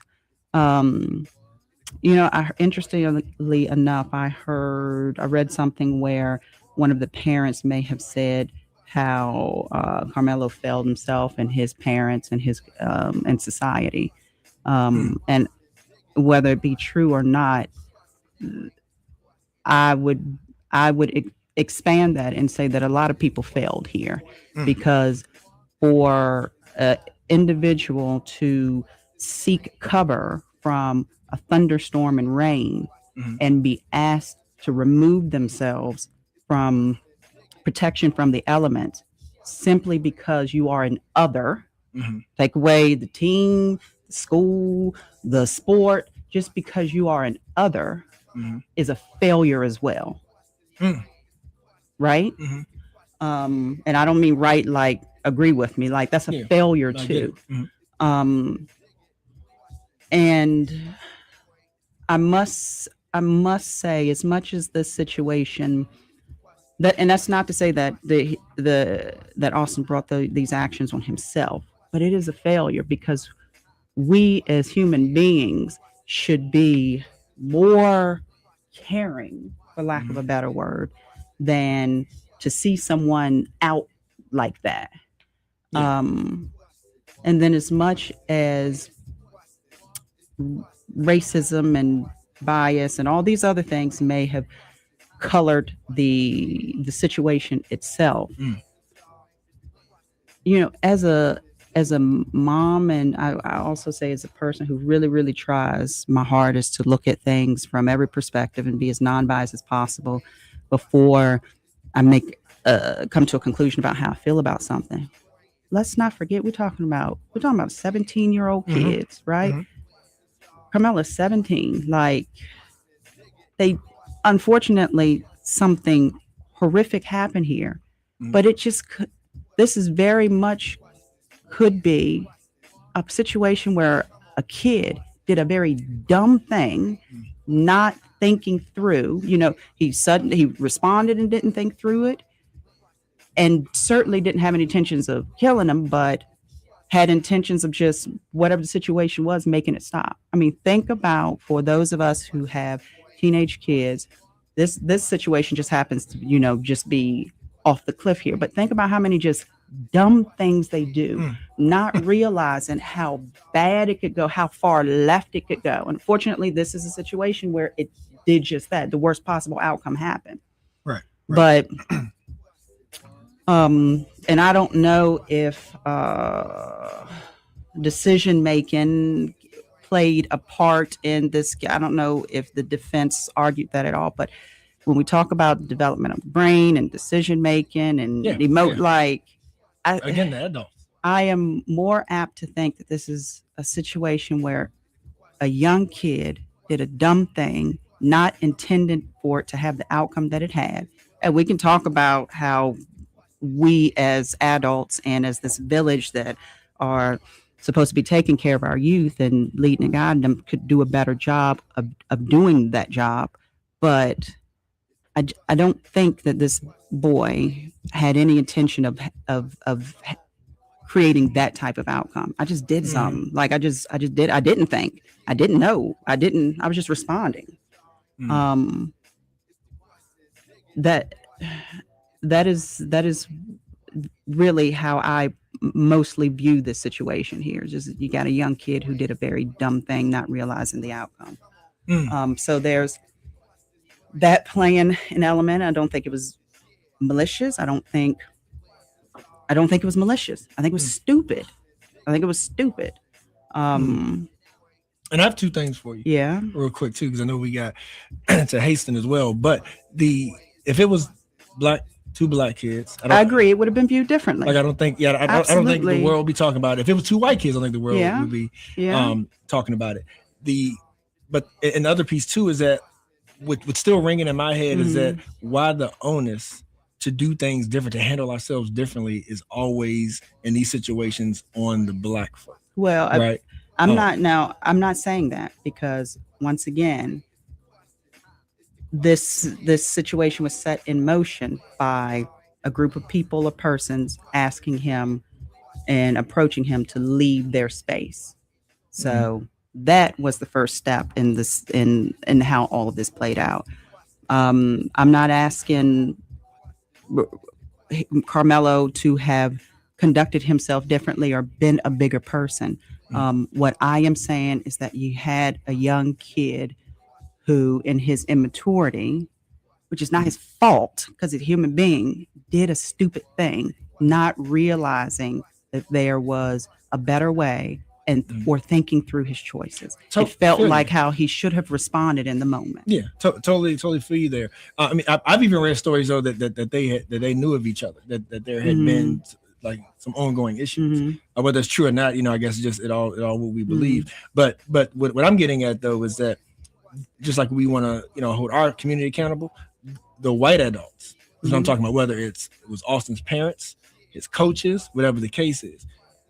When are we going to apply that pressure of saying y'all should have been checking these kids and like, hey, y'all, that's not how you treat each other. That's not how you treat people. That's not how you talk to people. You know what I mean? Like for sure. He should be welcome here. Yeah. You know what I mean? So ultimately, like, that's why I put even more onus. Yeah. Because we see what's happening in our country and our society right now. There is a lot of these cycles that we thought were broken. We thought that we'd be ages away in the year 2026 are still prevalent, right? Because the racism and the bigotry and the lesser than attitude of how we perceive certain people is being passed down. Right. And unfortunately, situations like this help to perpetuate it. Yep. Yeah. So the question at hand is whether or not I think that the criminal justice system was fair in this case. And based on the reasons that I just said, you got to, in my opinion, a young kid who just did a very stupid thing, who they make mistakes. 35 years. Yep. 35 years though. And we can compare his case to that of others where individuals were either acquitted or got much less. And people can argue the differences in those all day long. But I think fundamentally they come down to the same core parts, But do I think it was fair? Do I think that that they should have had more diversity on that jury? Yes. Could it have potentially changed the outcome? Yes. Is 35 years excessive for a 17-year-old boy? Yes. Yes. And that is not to say that he does not have to have some consequences for his actions. You must face the consequences, but 35 years is excessive. It's excessive. All right. That's what I got. That's what I got. But, chime in, let us know. You can hit us up on all of our social media platforms. We're streaming live on Facebook right now. So feel free to send us your questions, comments about what we just said, whether you agree or disagree, but send it to us. We'll read it aloud and talk about it, okay? Stay with us. In my humble opinion, Ask Max.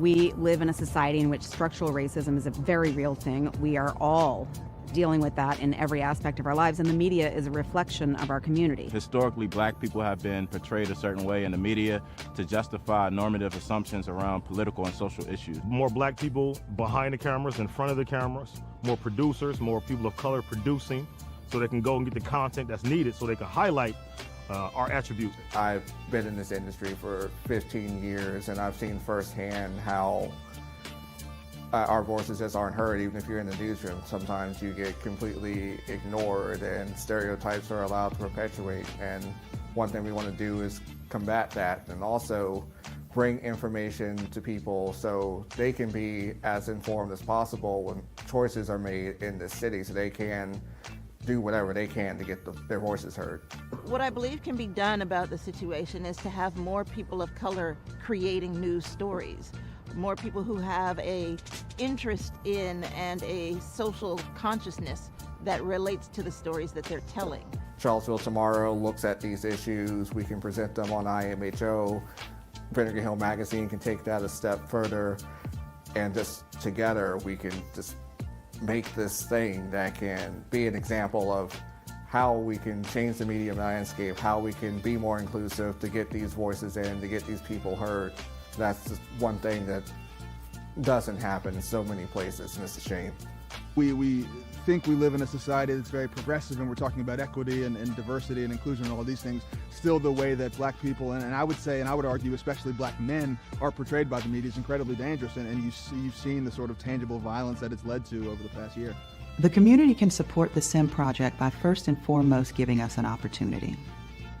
We understand that it can be difficult to give trust right now, especially considering the current social and political environment. But this project will only be as successful as the community allows it to be. And so we ask you to give us the opportunity to do the work, critique the work, and make sure that we stay in line with the vision. Another way that the community can get behind the SIM project is through engagement. We want to hear from you. We want to know what you're talking about. We want to put your stories out there. And so whether it's reading the articles written by Charlottesville Tomorrow or Vinegar Hill Magazine, or tuning in to In My Humble Opinion on Sundays on 101.3 Jams from noon to 3 p.m., either way, we want you engaged. We want you to be part of this. The community can also support the SIM project through funding. To learn more about how to support SIM,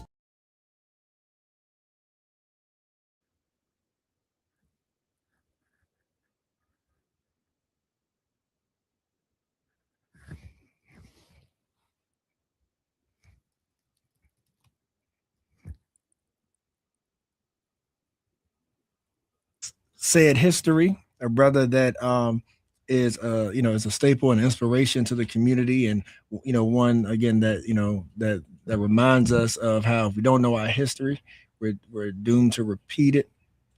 And so we're talking about Justin Reed. Justin, are you in the building with us? Thank you so much for having me. Yeah, man. Yeah, I know I kind of jacked it up. Correct me there, Justin and Max. If you don't remember the mistakes of the past, you're doomed to repeat them. Right? That's what I forgot the mistakes part. I believe. Look, Justin's like that ain't right either, bro. Look at Justin's face. That ain't right either, bro. Get him straight, Justin. Get him straight. Please get me straight. Yeah, I mean, the way I've heard it is like if you don't know your history, you're doomed to repeat it. So you're close. Okay. You're close to score. But I think the problem is that a lot of people don't know the important lessons from history. They think they know the history, and then the things that they think they know don't even serve us today to help us improve our communities and help keep our families safe and healthy. So I always say it's not enough to just know dates and facts and names, but there are some key lessons we need to take away. And so I think what you said, Charles, is actually correct. We got to know the right things from our history to help empower us today.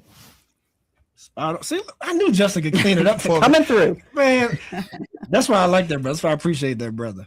Yes, indeed. Yeah. So we, like I said, we are joined by Justin Reed. The brother wears many hats, but he's here in particular to talk to us about something in particular. And before we even get to that, we got so much we got to catch up on with the brother. But it is the annual Civic season at Monticello. It is their Feast of Reason. It's a community building restaurant event. They're doing on June 20. June 27th is a busy day.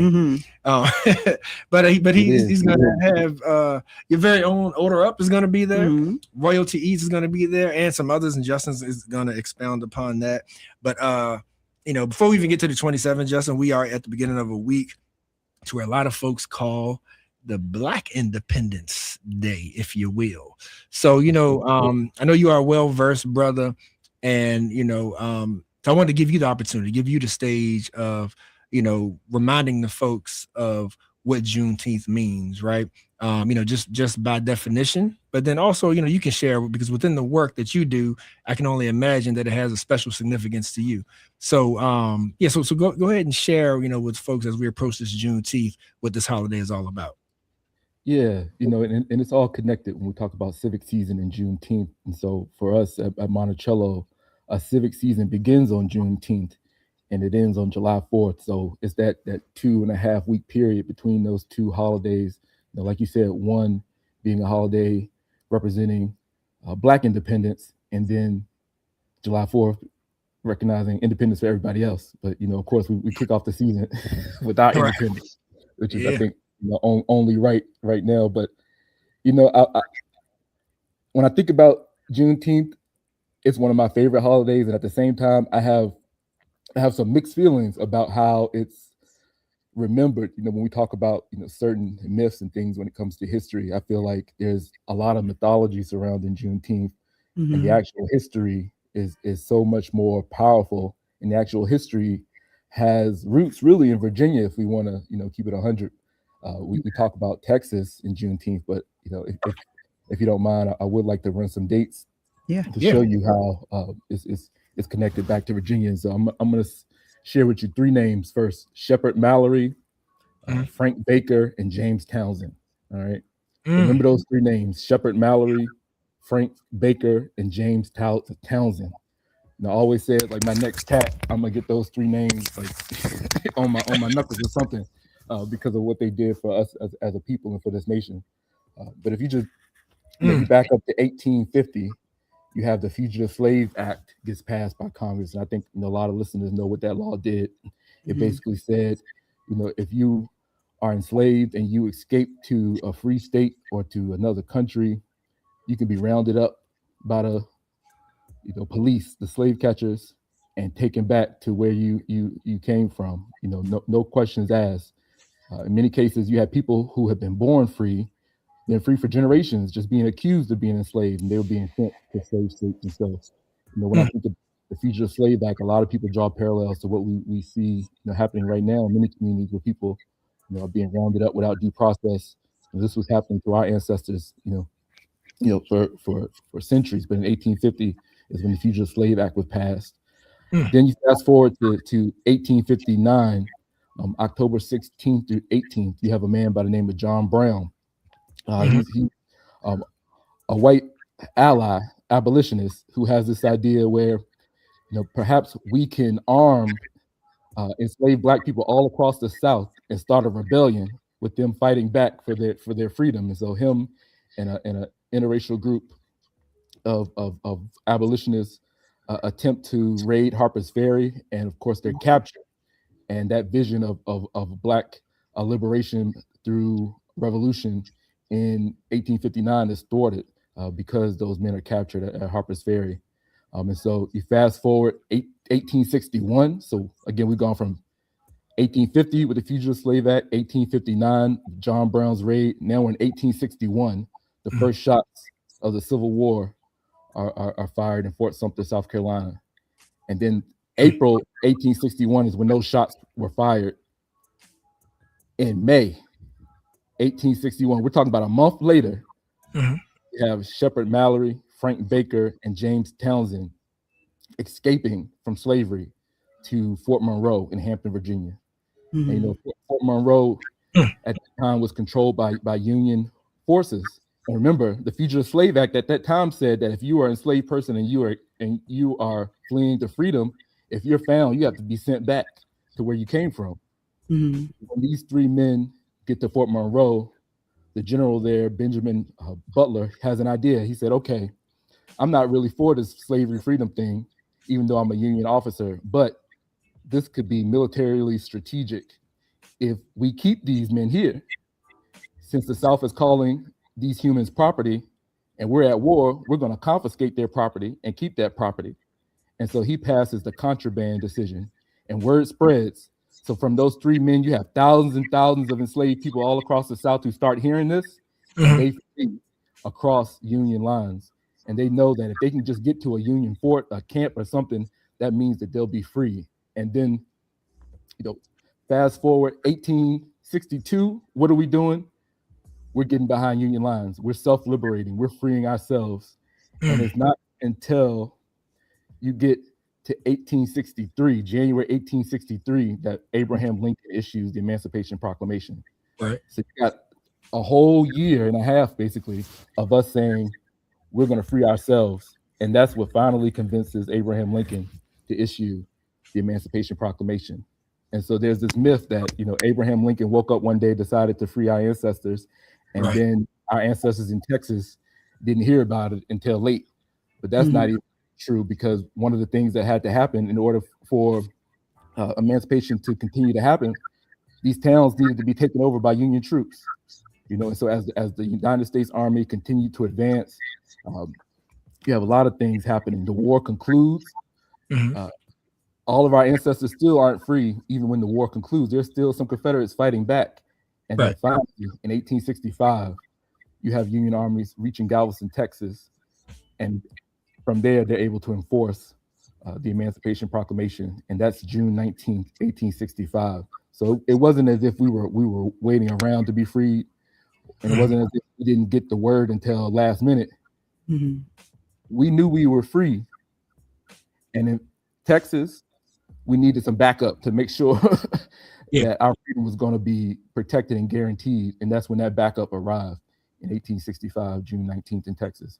And so there's a lot of things that I didn't share, for the sake of time, but I do want to say, like, more important for us in Charlottesville, more important than Juneteenth, is March 3rd through 6th, 1865. That's our Liberation and Freedom Day in Charlottesville. That's when federal troops arrived in Charlottesville and took the city. And that's when our ancestors in Charlottesville started fleeing behind Union lines. So Juneteenth celebrates what happens in Texas. But our local Juneteenth is celebrated every year. And I'm so proud as a city. I wish every locality celebrated the Juneteenth that happened in their hometown. But for Charlottesville, I think this is a way we're getting it right. We say we're not just going to celebrate one time, we're going to celebrate twice. Yeah. That boy good. No. That boy good. History man. lesson. Thank you, sir. I'm proud to call you a friend, sir. Man. Yeah, that's something that everybody definitely needed to hear. So you said March 3rd. We need to put on our calendars right now, March 3rd through 5th. There are events happening right before Juneteenth that we're sharing with each other within the same spirit. Yes. Exactly. And so we're keeping that spirit alive during Civic season. Again, we love holidays. We love celebrating. We try to make the most of it. And so now we have these 2.5 weeks that we focus on, what it means to, I always say, what does it mean to advance justice? What does it mean to dream bigger and to imagine new possibilities? It's not enough for us to just think about the past, but the past really needs to become tools and inspiration for a better future. And so that's what this 2.5 week period is about.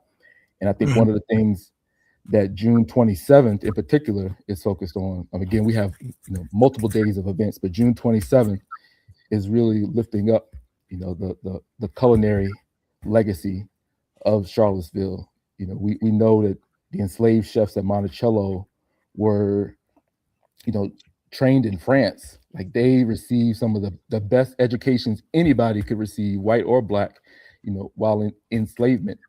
And there are a lot of historians now that are coming back and referring to the chefs at Monticello as being culinary founding fathers and mothers of food and American food.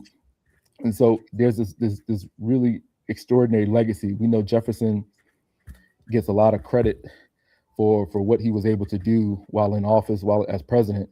But people forget that Jefferson wasn't a great orator. He got a lot of things done because he would invite his opponents to his house. He would invite his peers over to his house where they would eat food. And that food was so good, they left feeling, a different type of way because that food was so good. And so that food was powerful. It helped push policies and it helped, direct the course of this country. And who was making that food? Our enslaved ancestors, again, many of whom received the best education the world could provide any individual at that time. And so all of these communities around the country are starting to recognize names like James Hemings and Peter Hemings, Edith Hearn Fawcett.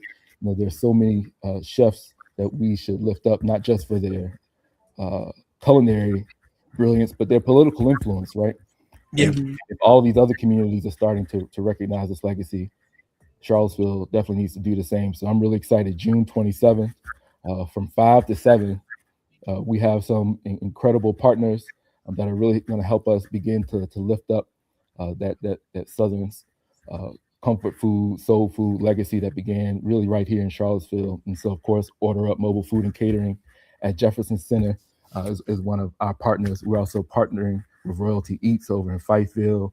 We have Maya Restaurant on West Main. And then also I want to give a special shout out to Eastwood Farm and Winery, who runs the Virginia Wine Collective. And so we're doing a talk over there as part of Monticello Wine Week. So those are the four places that we're partnering with this year. And I hope it'll only grow from here. But that's June 27th, 5 p.m. at those four locations. Royalty Eats, Order Up Mobile Food and Catering at the Jefferson Center, Maya Restaurant, and the Virginia Wine Collective over on Avon Street Extension. Good stuff. Good brother. Good brother. You have a few more minutes for us, Justin? We just want to take a quick break at the bottom of this hour, and then we can come back and just get you to expound on the things that you share. Is that cool? Okay. Yep. All right, cool. So family, you don't want to leave because we've been talking Juneteenth. We're talking Civic season, Feast of Reason, the Charlottesville Restaurant Day, with none other than the good brother Justin Reed. So we'll take a quick break. We'll be right back, y'all. So do what you gotta do. Tell a friend, tell a friend. IMHO Talk Show.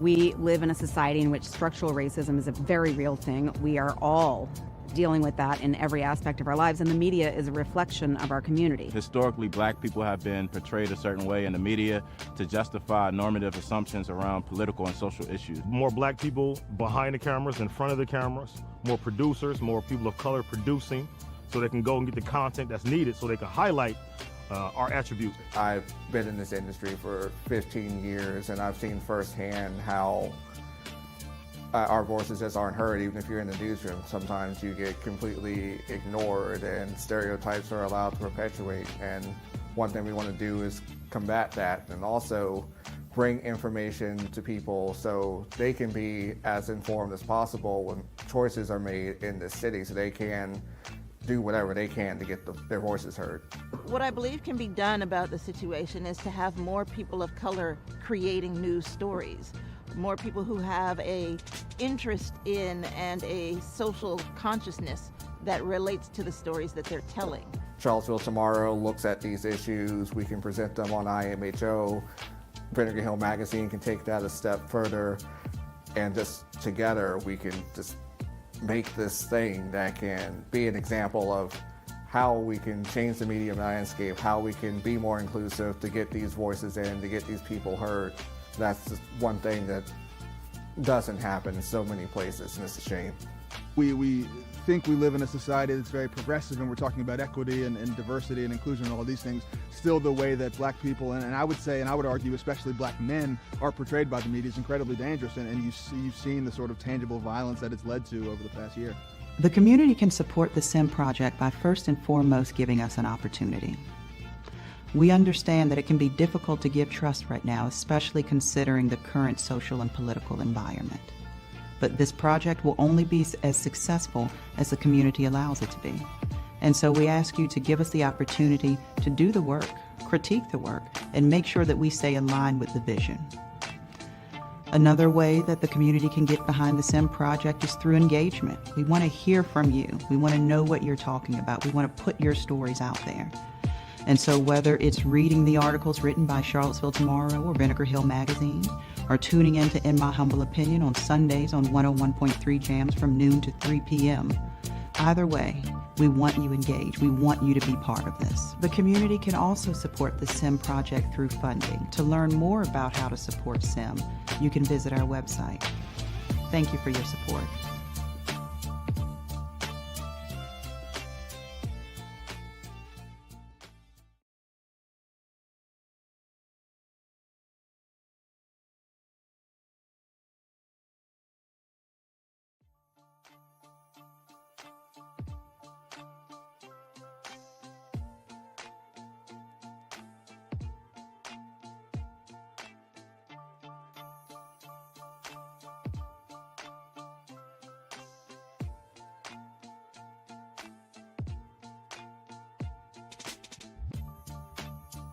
We live in a society in which structural racism is a very real thing. We are all dealing with that in every aspect of our lives, and the media is a reflection of our community. Historically, black people have been portrayed a certain way in the media to justify normative assumptions around political and social issues. More black people behind the cameras, in front of the cameras, more producers, more people of color producing, so they can go and get the content that's needed so they can highlight our attributes. I've been in this industry for 15 years and I've seen firsthand how our voices just aren't heard. Even if you're in the newsroom, sometimes you get completely ignored and stereotypes are allowed to perpetuate. And one thing we want to do is combat that and also bring information to people so they can be as informed as possible when choices are made in the city, so they can do whatever they can to get their voices heard. What I believe can be done about the situation is to have more people of color creating news stories, more people who have a interest in and a social consciousness that relates to the stories that they're telling. Charlottesville Tomorrow looks at these issues. We can present them on IMHO. Vinegar Hill Magazine can take that a step further, and just together we can just make this thing that can be an example of how we can change the media landscape, how we can be more inclusive to get these voices in, to get these people heard. That's just one thing that doesn't happen in so many places, and it's a shame. We think we live in a society that's very progressive, and we're talking about equity and diversity and inclusion and all these things. Still, the way that black people, and I would say, and I would argue especially black men, are portrayed by the media is incredibly dangerous, and you've seen the sort of tangible violence that it's led to over the past year. The community can support the SIM project by first and foremost giving us an opportunity. We understand that it can be difficult to give trust right now, especially considering the current social and political environment. But this project will only be as successful as the community allows it to be. And so we ask you to give us the opportunity to do the work, critique the work, and make sure that we stay aligned with the vision.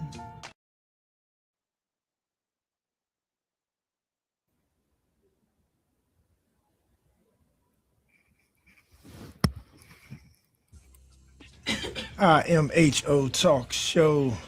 Sir Charles. Max. Still in the booth in the building again with brother Justin Reed. Justin, you still here with us? Hello. I am. Good stuff, man. So, so we wanted to dive a little deeper and, before we let you go into the Civic season, Feast of Reason Charlottesville Restaurant Day. Like there's so much to that. And as on your site, it says, join us for a first of its kind citywide dinner, right?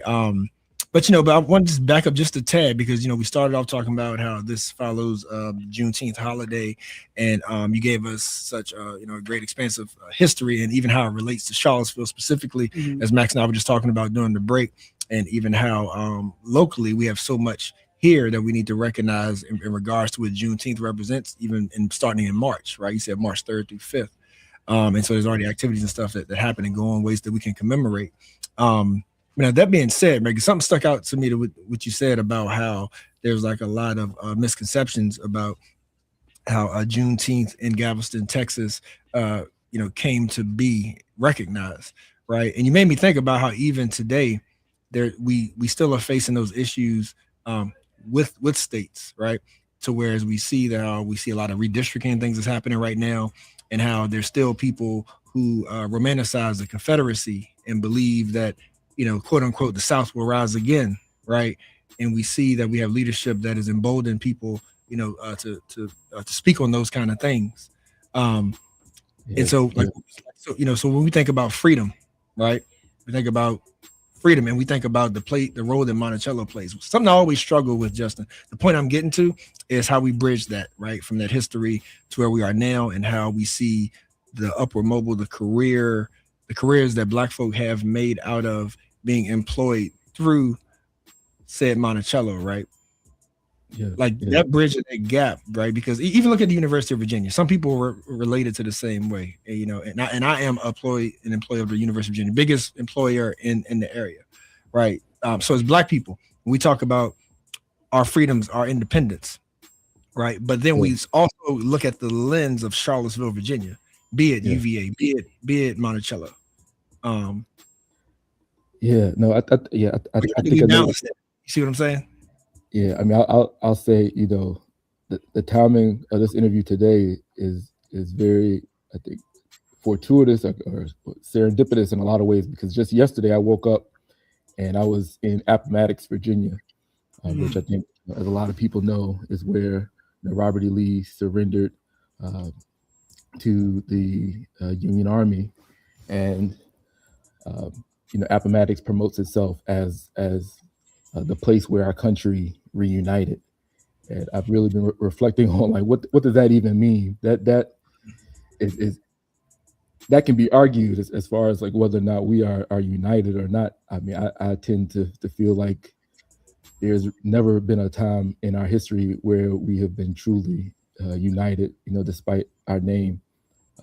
But something that some of us were reflecting on, and I was in Appomattox because we just wrapped up this week the Southern Pilgrimage, where we, you know, take folks from our community on a learning tour of different heritage sites. So we ended in Appomattox, and something that we were discussing was this idea, King and others have referred to it as negative peace. You know, so often, you know, when there is conflict, you know, when there is an injustice, we don't see the solution as being justice. We just see the solution as being peace. And that peace that exists doesn't address all of the injustices that cause that conflict. And so I think about like all these moments in our history where we just got along to get along as a nation. You know, we just wanted to rush to reconciliation, or we just wanted the conflict to end, or we just wanted, you know, the Confederate States to return to the Union. And we did all these things in the name of peace, but that peace had no justice for, you know, the millions of Black people who had been enslaved. And just reflecting on that, I think about how, like, everything Black people, everything that, you know, poor people, women, everything that we have accomplished in this country has been in spite of, you know, not because of. It's been in spite of the things designed to keep us down and to keep us, you know, in our so-called places. And, you know, one of the key things any social movement is being able to imagine a better alternative. And like, I'm constantly now just thinking, like, what could have been had we pursued justice? What could have been, you know, in those moments where, you know, instead of establishing a country where only wealthy white men had to vote, what could have been if the Monica Indian Nation was at the table with these English settlers, and the Monica Indian Nation was helping to lay out what the laws for this peace could look like, one that was rooted in justice and true equality. You know, even as I become like sad thinking about like what could have been, I also have to recognize the fact that all of us are alive today, and so there are all these possibilities that we can create together.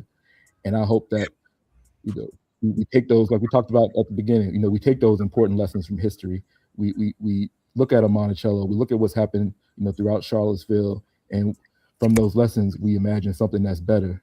And that's what I'm trying to work towards, and I know you all are doing that as well. And I think ultimately that's what Feast of Reason comes down to. It's about building those relationships, you know, building those connections.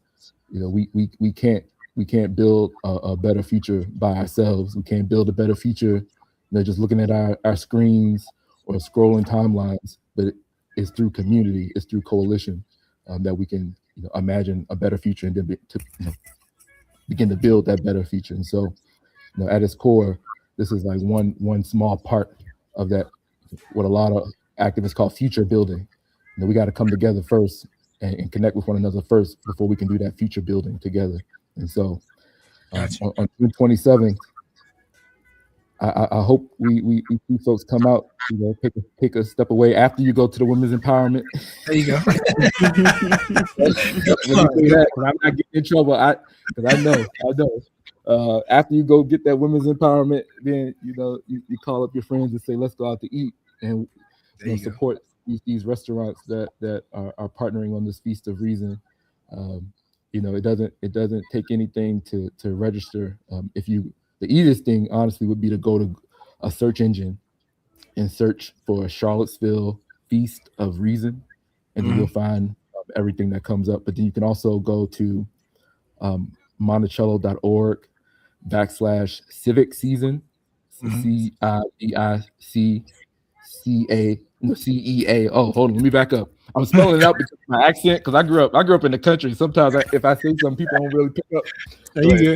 And I'm spelling it wrong, but but we got the link in the comment section too, though. Oh, perfect. That's perfect. Yeah. So Hey, Justin, let me ask you a question. I'm listening to you talk about the role that food cuisine played during this era, and the significance of the enslaved getting the training from in preparing food in France. And I hear you talk about how the food that they prepared at Monticello influenced political will.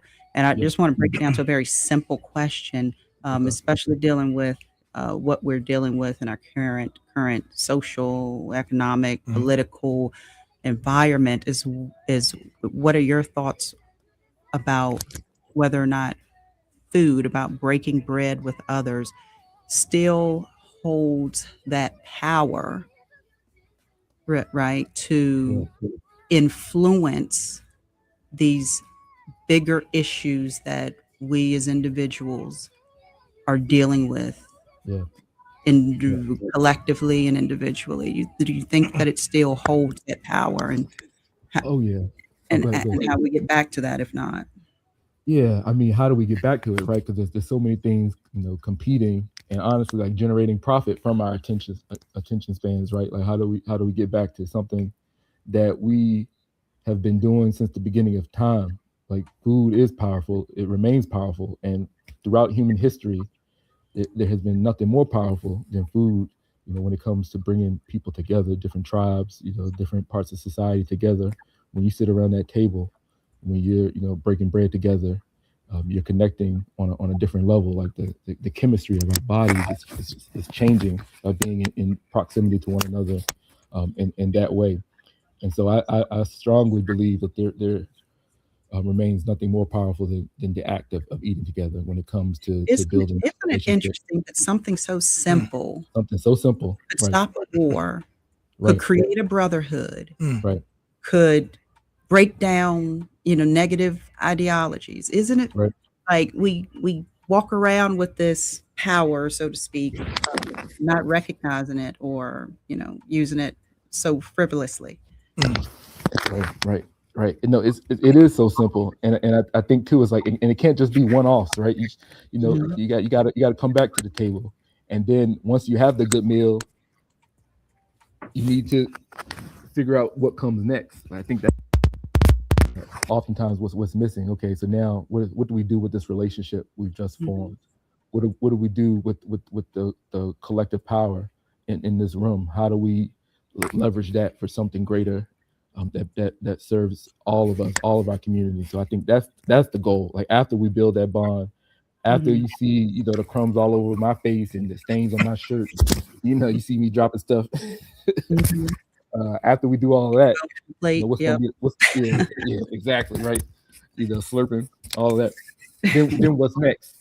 Right. How do we take this energy? How do we keep the same energy outside of this room, or away from the table? And that's what I hope will that's what I hope we'll do. Again, this is like one thing in that larger equation, right? And I think this whole conversation we've talked about kind of different parts of that equation. So it is the coming together around food. It's learning the important lessons, the history that we need, right? It's carving out the space to step away and reflect too. I think that's so important. Getting outside, getting in nature, or having moments of prayer or solitude or whatever you need, but you need to have those moments of contemplation, right?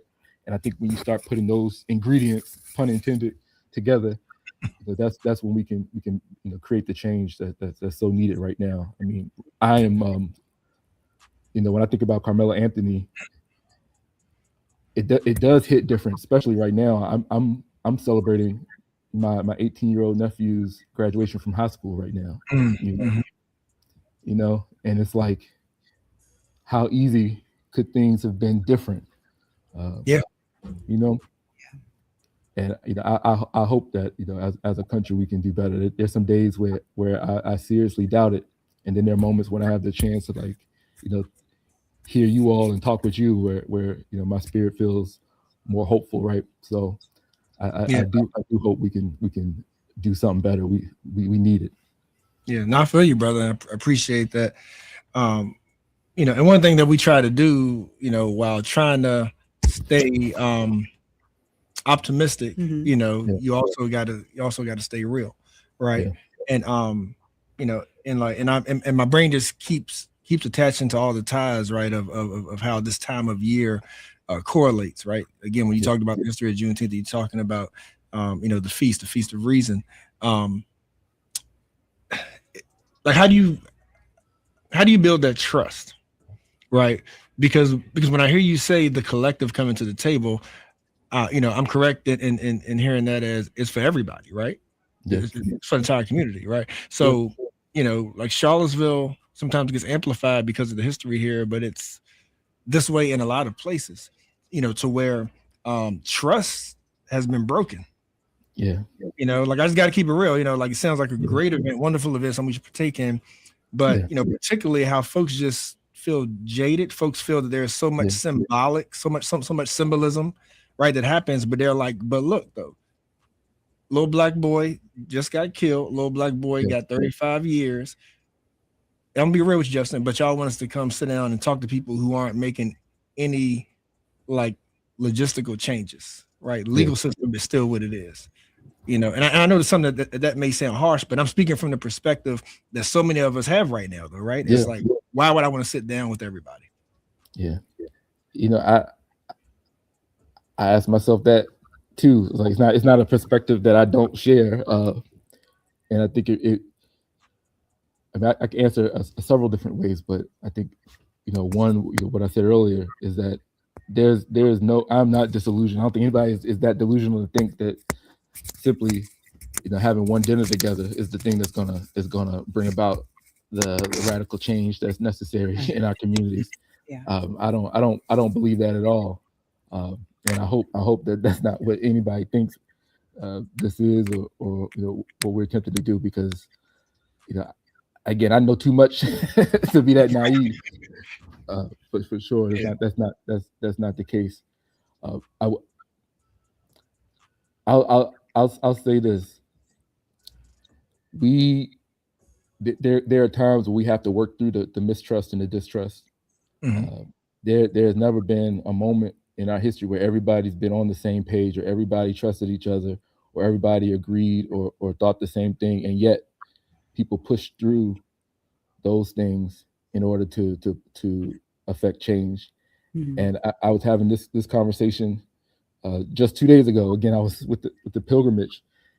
When we talk about building bridges, building a bridge isn't always, a Democrat trying to build a bridge with a Republican, or somebody who is white trying to build a bridge with someone who's black.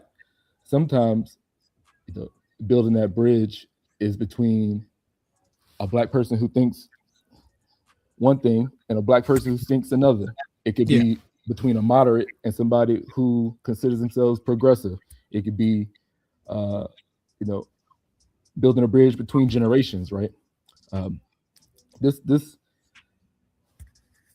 Feast of Reason is about building community, and it's about connecting with individuals who, when we are all working towards shared goals, we have that collective power to affect change. And I think one of the things that has surprised me when I've seen this in action is that in those times where people aren't on the same page, you still walk away from this experience a little bit wiser, a little bit more empathetic, a little bit more reflective. And so, like, even when that happens, that's a really powerful thing in its own right. So and I definitely agree. Because like I respect your work, but I had to speak for the people that are listening and that are just that jaded, right? you know, like to where they're like, I don't want any more talking. Some people may not even listen to the show anymore because they're like, I'm tired of talking. You follow me? You know, so I mean, and I would say I'm not someone who believes in like dialogue for its own sake. You know, I don't want to just be talking to just be talking. Like you got to start somewhere, right? Yeah, you got to start somewhere. But yeah, I think if there's always an end goal, right? Mm-hmm. And you have to start with the talking to get to the change. Right. Like you have to. There's a clear path. Like there's no disputing that. If you're not even talking, there's no way to bring about change. Yes, indeed. Yeah, we are talking to Justin Reed about the Civic Season's Feast of Reason, Charlottesville Restaurant Day at Monticello, June 27th, 5 to 7. I know you touched on it a little bit, but I'll go ahead and let folks know again, about ways to attend. Like I said, we have the link in our profile there, but as far as like the demographic who is for, you sign, like how you sign up, all that good stuff. What can they expect when they go to that website link that we have here in the code? There's a mix of restaurants participating, and so I would encourage folks to select the restaurant that they want to attend, the restaurant that speaks to them. And so it is a mix of places, and that's intentional too. But yeah, you can see the different options when you visit the website. Again, monticello.org/civic season. And then also, if you want the direct link to make a reservation, is cville-feast.paperform.co. So cville-feast.paperform.co. And that'll take you directly to the reservation. But again, there's Justin, we're getting some microphone noise. I'm not sure if your mic is moving or getting hit, but we were getting some noise. It's good right now. It sounds like something was hitting your microphone.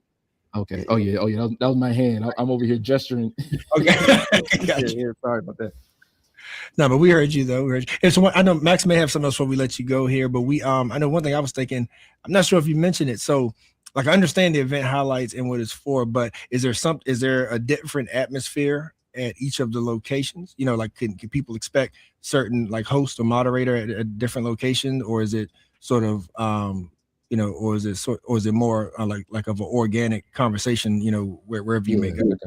Yeah, I mean, each space, of course, is going to have its own vibe. But one thing that is going to be the same at each of the locations is we have these cards that we developed several years ago. These conversation cards, but they were developed in partnership with the International Coalition of Sites of Conscience. And the conversation card deck is very intentionally designed. It's called the Arc of Dialogue, and the way the conversation flows is almost like a tiered system where the first few cards are the more like they're kind of the icebreaker, get to know you cards, and then by the end of the card deck, the questions are a little bit deeper. But these card decks will be used at all 4 locations, and the idea is that at these events, you'll use these cards and have the chance to get to know someone you don't already know. And so we encourage people to come in with curiosity, to be able to connect. You bring people but also recognize that we really want these events to be an opportunity for folks to connect with new neighbors. Good stuff. Good stuff. Yeah. You feel like you covered it all, good brother? I mean, because like I could pick your brain for we do got another. But I appreciate the time. Like I'm gonna get off because I want to make sure that the other guest gets on. But that question you raised about feeling like we've talked enough, like that has been on my mind too. That really has been. And please know that this is, like I've said before, this is one piece of a larger equation. It really is. Mm-hmm. And I hope that people will take the time to learn the history. I hope people will take the time to do the internal work that's necessary. But we can't bring about the change we need by ourselves. I think that's what it comes down to. We take it back to John Brown and the raid of Harper's Ferry. That could have been successful if he had a larger crew. Like historians look back and said, if only he had a few more people, you know, he didn't have a large enough circle. Here he was trying to bring about revolutionary change, and he had about 5-6 people with him. But imagine if it had been 20 or 30 or 40. Like how different would our history be that he talked to more people and brought more people along to the vision, which, you know, could it would have changed the course of history, but his network was too small. Yeah, So we get it. Yeah, we Yeah. get it. Well, Thank you, Mr. good Reed. sir, for joining us today. We appreciate you and certainly appreciate all of the work that you do. thank you. Appreciate you all. Right. Take care.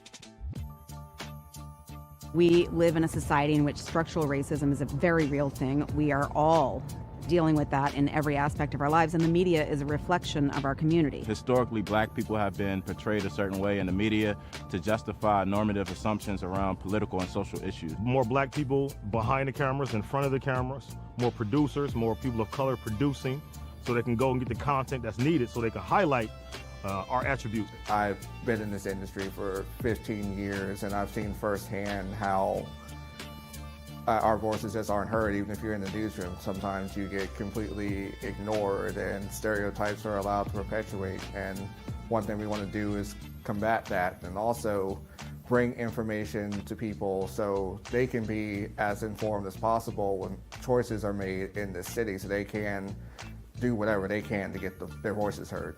What I believe can be done about the situation is to have more people of color creating news stories, more people who have a interest in and a social consciousness that relates to the stories that they're telling. Charlottesville Tomorrow looks at these issues. We can present them on IMHO. Vinegar Hill Magazine can take that a step further, and just together we can just make this thing that can be an example of how we can change the media landscape, how we can be more inclusive to get these voices in, to get these people heard. That's just one thing that doesn't happen in so many places, and it's a shame. We think we live in a society that's very progressive, and we're talking about equity and diversity and inclusion and all these things. Still, the way that black people, and I would say, and I would argue, especially black men, are portrayed by the media is incredibly dangerous, and you've seen the sort of tangible violence that it's led to over the past year. The community can support the SIM project by first and foremost giving us an opportunity. We understand that it can be difficult to give trust right now, especially considering the current social and political environment. But this project will only be as successful as the community allows it to be. And so we ask you to give us the opportunity to do the work, critique the work, and make sure that we stay aligned with the vision. Another way that the community can get behind the SIM project is through engagement. We want to hear from you. We want to know what you're talking about. We want to put your stories out there.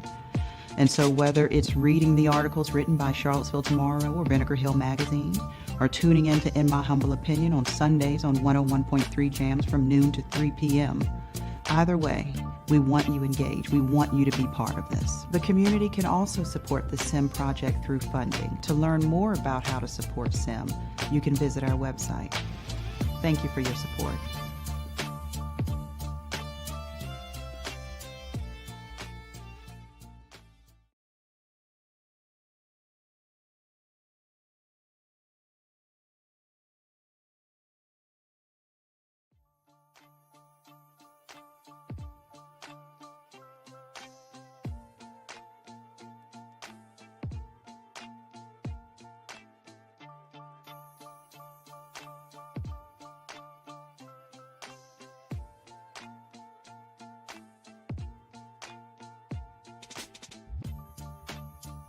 We live in a society in which structural racism is a very real thing. We are all dealing with that in every aspect of our lives, and the media is a reflection of our community. Historically, black people have been portrayed a certain way in the media to justify normative assumptions around political and social issues. More black people behind the cameras, in front of the cameras, more producers, more people of color producing, so they can go and get the content that's needed so they can highlight our attributes. I've been in this industry for 15 years, and I've seen firsthand how our voices just aren't heard. Even if you're in the newsroom, sometimes you get completely ignored and stereotypes are allowed to perpetuate. And one thing we want to do is combat that, and also bring information to people so they can be as informed as possible when choices are made in this city, so they can do whatever they can to get their voices.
You are the man behind the scenes, brother. So this is a great segment for folks to learn and support this great venue that serves families and does private events and all the good stuff, right? Mm-hmm. But you, Marquez Mitchell, some may know you as a frat brother, some may know you as a mentor, some may know you as a lot of things, but like what got you here to Charlottesville, man, and what started you on your journey as being a member of this community? Wow, that's a powerful one. So so I'm from York, Pennsylvania. That's where I'm born from. That's my home.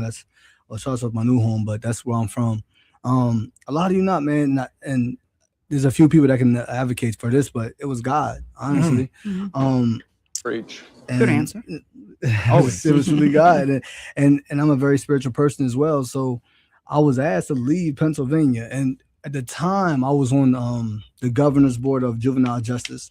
I just did a commercial with United Way. Okay. And I was good. I was planning for OVO Fest. So and I was good. And my grandma was in her late stages of her life. So I had no reason to leave. And I was doing mentoring out there in PA.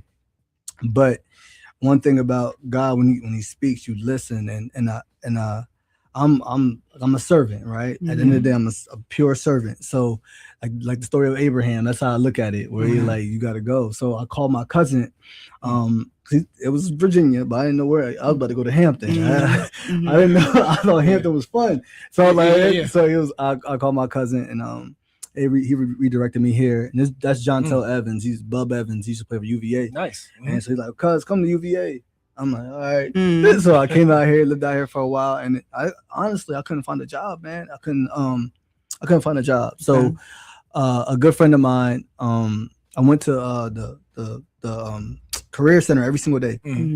And I showed up, and no one would hire me. And I had like a lot of great recommendations from Governor Corbett, Mayor Bracey, and Charles Sanders, and great people in PA. And I still couldn't get a job. So the man here that actually looked out for me, and I'm forever indebted by him, is Juan Diego Wade, man. And Juan was one of the first people I met in Charlottesville. And what he did was he didn't tell me this, but he called up to the school and it was an after school program. Okay. And he was like, listen, I didn't know he did this, but I'm like, they called me, man. It was like, you're hired for the EDEP. And I'm like, who? who? How'd y'all get that? So I was gonna work at IHOP. Not IHOP. I was about to work at Waffle House. Okay. It was like that. So regardless of what it is, I'm the guy. I'm not gonna sit around. I have no shame to work. I'm just like, whatever it is, I'm gonna get it. Cause I can't just sit on the couch all day. So Juan saved me from the Waffle House. Shout out to Juan, Mr. Mayor Wade. He saved me from the Waffle House, man. But I got that job, man, and then I was able to be with students there. And 2 years later, I got the Golden Apple Award. I didn't know what that was. Okay. Props. Yeah, it was like, good job. You know, it was an apple. So I'm like, all right, cool, I guess. But and then the rest is history, man. And what happened after that was, you know, God just started speaking on my life for certain things, and just he created the blueprint, man, like Proverbs 16 verse 9. And I just follow what he tells me to follow, and that's how integrity mentoring came into play. And then the art bar, man, that's a whole different story, because that wasn't called by God. Okay. Okay. Be careful. That was not called by God, man. Okay. The art bar, man. I can transition in if you want me to. Oh yeah. All right. Max, you good? Yeah. The art bar was it started because of a little girl at first, man. She's in foster care. Okay. And I got the call from one of my staff from the mentoring company that said that the Hive was closing down. I didn't know what the Hive was. I just know our company car was being charged there a lot. So I'm like, all right, what is this place? And she explained it to me, and I'm like, what does that have to do with me? And she was like, this little girl goes there all the time. And so she's gonna lose another home. So she was in her 5th foster home in 5 years. Wow. I have a special place for a little girl in my heart. So I'm like, okay. Woo! All right, I'll go down there and talk to them. And I did. And they were like, we don't need a donation. We're closing. So they was gonna start their lives. And I was like, all right, cool. It was like, well, we are selling the assets. And myself, I'm like, all right, man, I can do this, but if I do this, and I didn't do it for profit. That's the thing. And I'm gonna tell you why I didn't do it for profit. But I'm like, listen, I had a business in my daughter's name, and I said, you know what? This can be their first physical location. Okay. And so I put in their name as a DBA, because it's under Faith and Harmony LLC. Okay. And it's doing business as the art bar. And then I was able to let that girl keep another home in the art bar, and she's finally adopted. She's good now, but so she was like, when she was the first person to make a first craft dinner alongside my daughters. When she found out we wasn't closing, that we stayed open so she can have another home. Nice. Yeah. And sound like a God thing to me. Yes, all God. Here's the favorite part, right? So I always say I'm not gonna close down until God says it's time for me to close down. So what we did, the first thing we did was actually drop the cost of crafts. I'm not gonna have people have to decide whether they want a burger or a craft or dinner or a craft. Everyone should be allowed in here. And so we started crafts off back then at $5 for the lowest craft. And inflation got us to $7, but we still affordable for the lowest craft, man. And we have like the highlight, the splatter room. But that was my thing, is keeping crafts and art cost effective, so everybody can join, the community can join. That's the biggest thing. Like I said, it's faith based, because I'll tell you right now, we don't get I'm not getting rich off of that. So but God has kept it moving. So that's one thing I look at. Like when he says, okay, Marquez, all your accounts is done. Go ahead. So are you an artist? Like, do you even draw? I don't do anything, right? That's the wild part. I'm not. I don't draw. I don't do any of that, man. So then what has this taught you about art? So for me, it's about investment, right? So as investing in artists, right? I'm just gonna give the lobby story. So as I'm out there waiting for to come inside the show, right? And you look at these young people and you say, okay, because we would hire artists and people who just love art, but just being able to watch young artists. So there's a kid out there named Dax, right?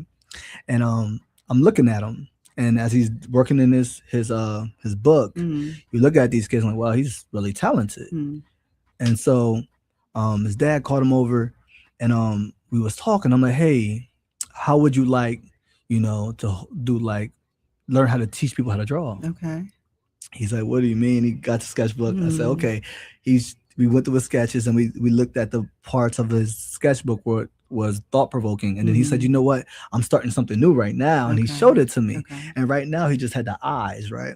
And then I forgot the name of the cartoon, or the anime that he was working on, but he was saying what he was working on, what he was going to start doing. And I said, well, right here is when you stop and you pause your art and you write step 1 and you show this is going to be a part of your curriculum.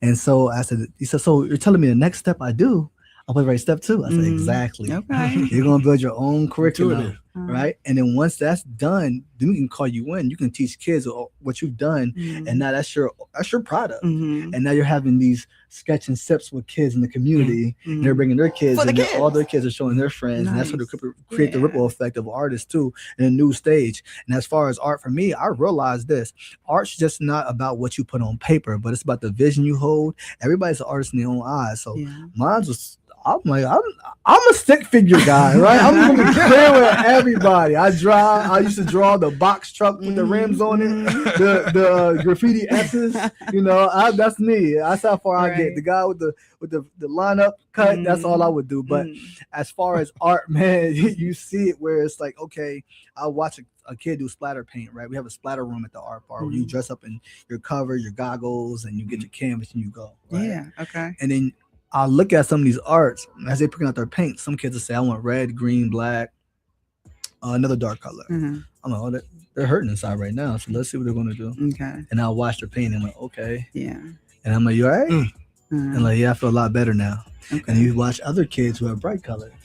They came in here on a different day and different energy, and you see how they do their art. They're still splattered. I'm like, okay, you all right? Yeah, I feel great. Can I do another one? So you have some people who do it just for fun and just to keep their energy going in a good way, and you got some people who do it for stress relief. All of it's endorphin based. It's all endorphin based. It's therapeutic either way. Very therapeutic. And you have everybody for their own reasons, what they're doing for their own reasons. And I think the best part about this is having people who come. Like, we have a lot of different staff from Hooli, Caitlin. I don't know, it's a lot of people. Samaj, Nyla, Andrea, and we have a lot of artists. We have a lot of people in there, but everybody's not an artist. One of them, her name is Caitlin. She's like me. She's stick figure, right? So Caitlin comes in. I remember she was young, quiet, scared to ask me a question. Now she's the longest tenured person there. Wow. And she's learning how to lead certain things herself with art herself. So you watch the creativity building certain people themselves. So it's the dopest thing you can see. That's awesome. Now, what was that what was that life connection though? Because the way that you broke it down to Dax out there, like step 1, step 2, right? And it was intuitive, being that you're not an artist. Like, was there a direct correlation from maybe your professional experience where you're like, I guess maybe art, but it's relative with just a normal train of thought. You know what I mean? So for me, I used to watch this documentary called 7 a.m. It's about ownership and business, and it talked about Black Wall Street. And it talked about assets versus debt, what you want to leave your kids behind. And and as I watched it, I started learning myself. Okay, I want to start my own business one day. Anything you do you want to really truly execute, you have to do it in steps. A lot, and you have to be patient. You have to be very patient. And so for me, my correlation with that was actually business in itself. All right, so if I know he's gonna do a paint and sip class, right? Paint and sips, my mind is already set in that. He said he doesn't like painting like that, like sketching, right? But it's still the same thing as far as art is concerned. It's all about steps. If you're creating a business, you have to find the first step. And it's like, I want to create a business, but do you know anything about EINs? Do you know EINs are actually free? Right, so you start doing your studies like that, and so that's why I do anything I do. With him, it was really easy because he's like, all right, boom, boom, boom. So all he's gonna do is do that. For him, it's fun, right? He's gonna do that, and that might be his way of doing things for the rest of his life. Step 1, step 2, step 3, step 4, step 5, finalization. Now I'm going to cash out and do my thing with this. So my thing is always how businesses are orchestrated, but that's how I look at every single thing. And it's like, okay, that's where it needs to start. You just can't jump into that. Like, they see y'all success on the radio, I'm like, oh, they're great, but I want a chance at this. They don't know where y'all started from. They don't know the step 1 for y'all. You know what I'm saying? That's the part no one sees, the dark stages of stuff. When Dax starts working on his stuff, there's gonna be a lot of erase marks on that. It's gonna be a lot of erase marks on that. A lot. And like, this ain't perfect, because he's gonna be his worst enemy as far as art is concerned. And so he's going to perfect it. His perfection to me is already there.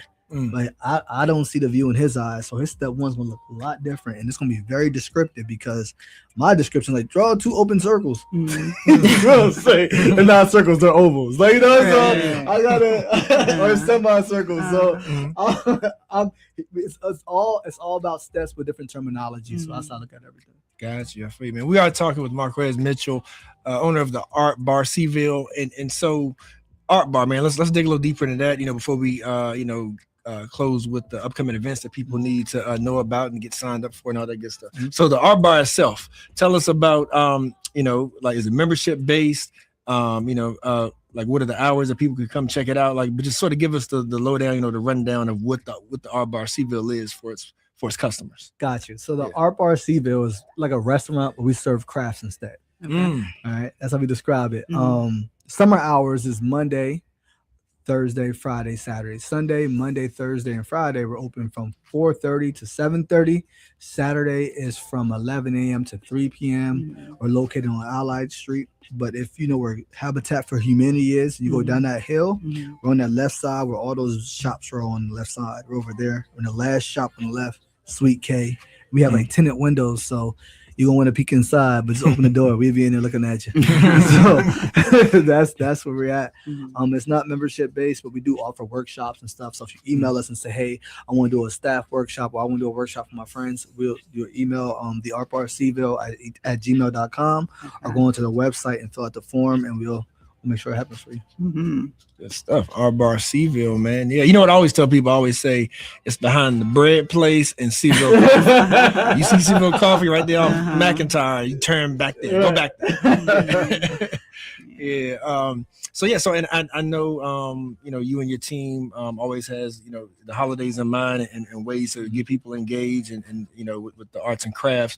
So we got Juneteenth approaching, and besides on a regular basis, the offerings that you all have. But tell us about some of the events that you all have coming up in the near future that I know you really want folks to know about.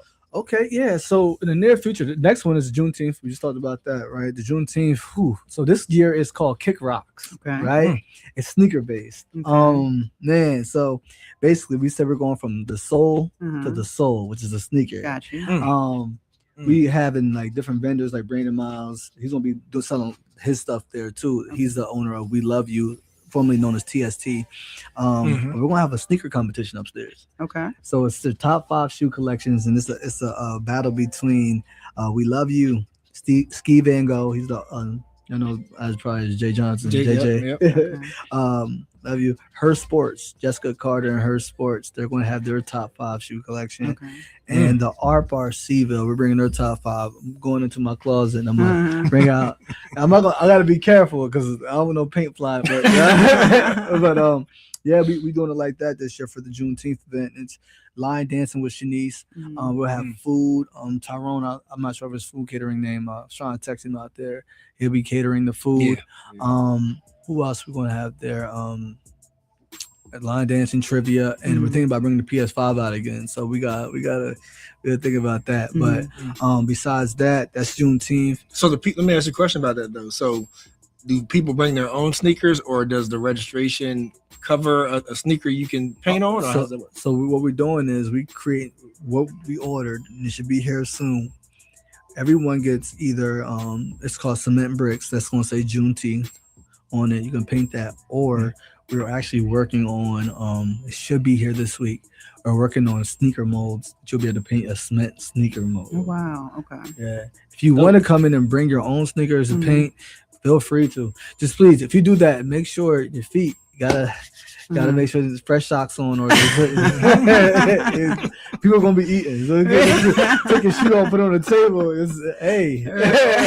My man, let's take you to the back room, man.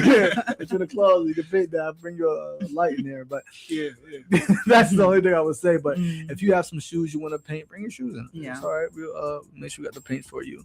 But we are supplying the actual craft itself for you to paint. And you can take it home with you too. So you want to be able to paint your own shoe there. Well, I love this. I love that it's another opportunity for our youth to, have access to something that's an outlet, that's therapeutic. It gives them a place and space to go and, be themselves and express themselves. And And it really sounds like, as I'm listening to you, A, because you don't have a background in art, but B, just because of who you are, like there's no wrong answers here. Like just come in and do you. Here's the tools, right? Right. Metaphor for life. Right. Here are the tools. Right. Do you. Right. Love it. And so I love that you are giving our youth, especially, but our community, this opportunity. Thank you. Thank you. I appreciate it. It's all about support. And I think we, as a village, I think that's the key part, right? It's really about supporting each other. Yeah. And that's the hardest part here is like, and I love Charles, man, because Appreciate you. Man. The only time I ever step out, honestly, was when Charles called. Hey, can I talk to you? That was the first one, and for the Jefferson School, and even the BPN at the art bar, and it's like we try to host other things there too, but it's all about support, and it's and our bar is doing something, right? You will see it later, but we didn't. It's secret right now. Okay. I had to sign an NDA, so I can't say what it is. Okay. But it's one of those things where people who support us in the past were showing a lot of love to in a way where it's gonna be dope. It's gonna be really dope. Can't wait for the great unveiling, right? It's really dope. I can't say. Just what come it back is and yet. talk to us about Oh, I it. definitely will. I Okay. definitely will, and I'm gonna bring y'all something with it too. Thank you. But it's I can't say too much about it, but yeah. So we are moving locations though, in July, and that's to be determined. But we won't after July. We will be closing down that location. So go there now because and we're going to have a yard sale too. So look out for that. So if you want supplies and craft supplies, we're going to have a yard sale for people to get the supplies that we have over and left over. And we have a website, it's www.theartbarcville.com. We'll visit it. Yeah. Like I said, the splatter room is dope, though. I'm not gonna lie. We have a glow room too. Yeah. It's a glow room, too. Gotta get by there. It's really cool. Yes, you do, Miss Mac. Yeah, well, Brother Marquez, man, continue blessings, man. Keep up the great work. Yeah, for sure. But definitely proud of you. And yeah, you are definitely a blessing to the community. So can't wait to see what these next steps are. Yeah, thank you. I appreciate the opportunity for inviting me here and having me here today. Just like really, thank you. Truly appreciate that. Like I said, I'm not really the radio guy. Today, look, you've done wonderful. Great, man, because it was authentic, man. Yeah. It was great. Look, did Shanice text you? She ain't text me. Make sure we ain't forgetting nothing. You know what I mean? She ain't fussing at us. Yeah, we good. She did text me. So you guys are doing great. Okay. There we go. See? Good job, Nina. Good job, Max. So Max, as we always do about this time, I think it's a good time to sign off. What you think? Yeah. All I want to do is just express my gratefulness for those who tuned into the show once again this Sunday. Those faithful listeners, those faithful followers who rock with us, support us. And, I hope you gotten again something else from this episode of In My Humble Opinion. It's good for you, good for your life, people around you. And I encourage you to take care of your village, take care of your community, right? We need each other. Fact of the matter, we need each other. Be blessed.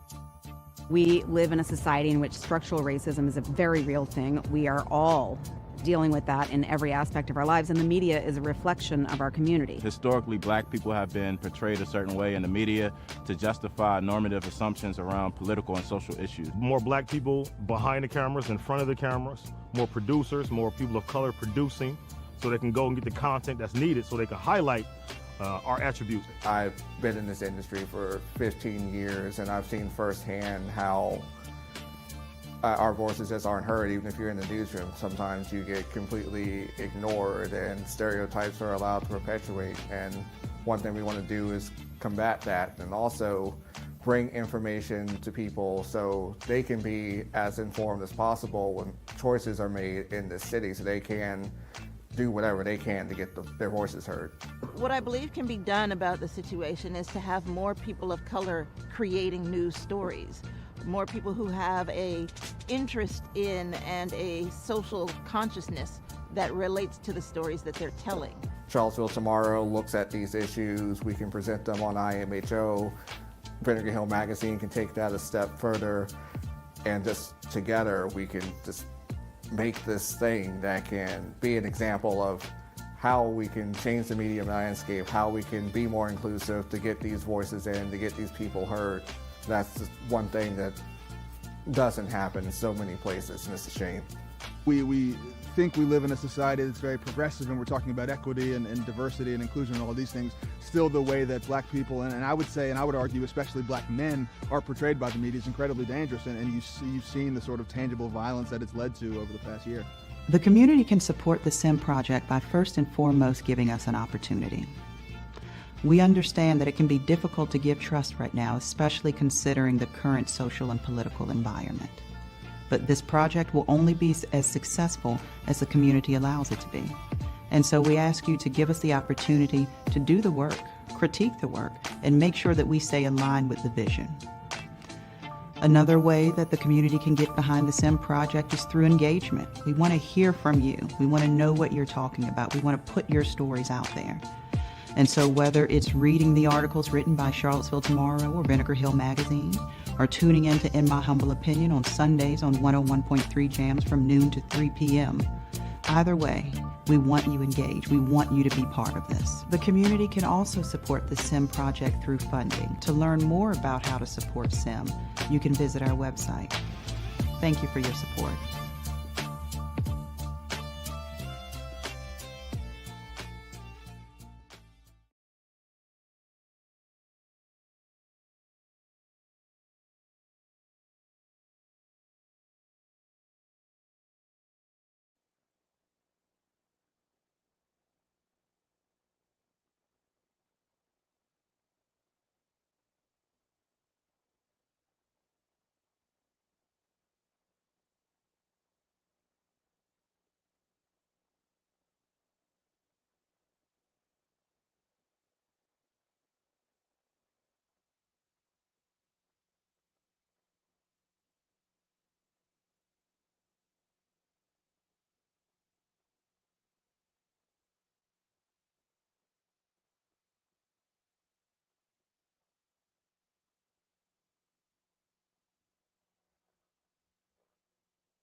We live in a society in which structural racism is a very real thing. We are all dealing with that in every aspect of our lives, and the media is a reflection of our community. Historically, black people have been portrayed a certain way in the media to justify normative assumptions around political and social issues. More black people behind the cameras, in front of the cameras, more producers, more people of color producing, so they can go and get the content that's needed so they can highlight our attributes. I've been in this industry for 15 years, and I've seen firsthand how our voices just aren't heard. Even if you're in the newsroom, sometimes you get completely ignored and stereotypes are allowed to perpetuate. And one thing we want to do is combat that, and also bring information to people so they can be as informed as possible when choices are made in this city, so they can do whatever they can to get their voices heard.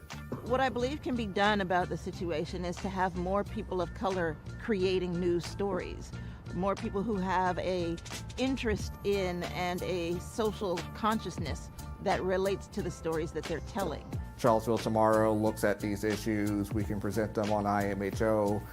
Vinegar Hill Magazine can take that a step further, and just together we can just make this thing that can be an example of how we can change the media landscape, how we can be more inclusive to get these voices in, to get these people heard. That's just one thing that doesn't happen in so many places, and it's a shame. We think we live in a society that's very progressive, and we're talking about equity and diversity and inclusion and all these things. Still, the way that black people, and I would say, and I would argue especially black men, are portrayed by the media is incredibly dangerous, and you've seen the sort of tangible violence that it's led to over the past year. The community can support the SIM project by first and foremost giving us an opportunity.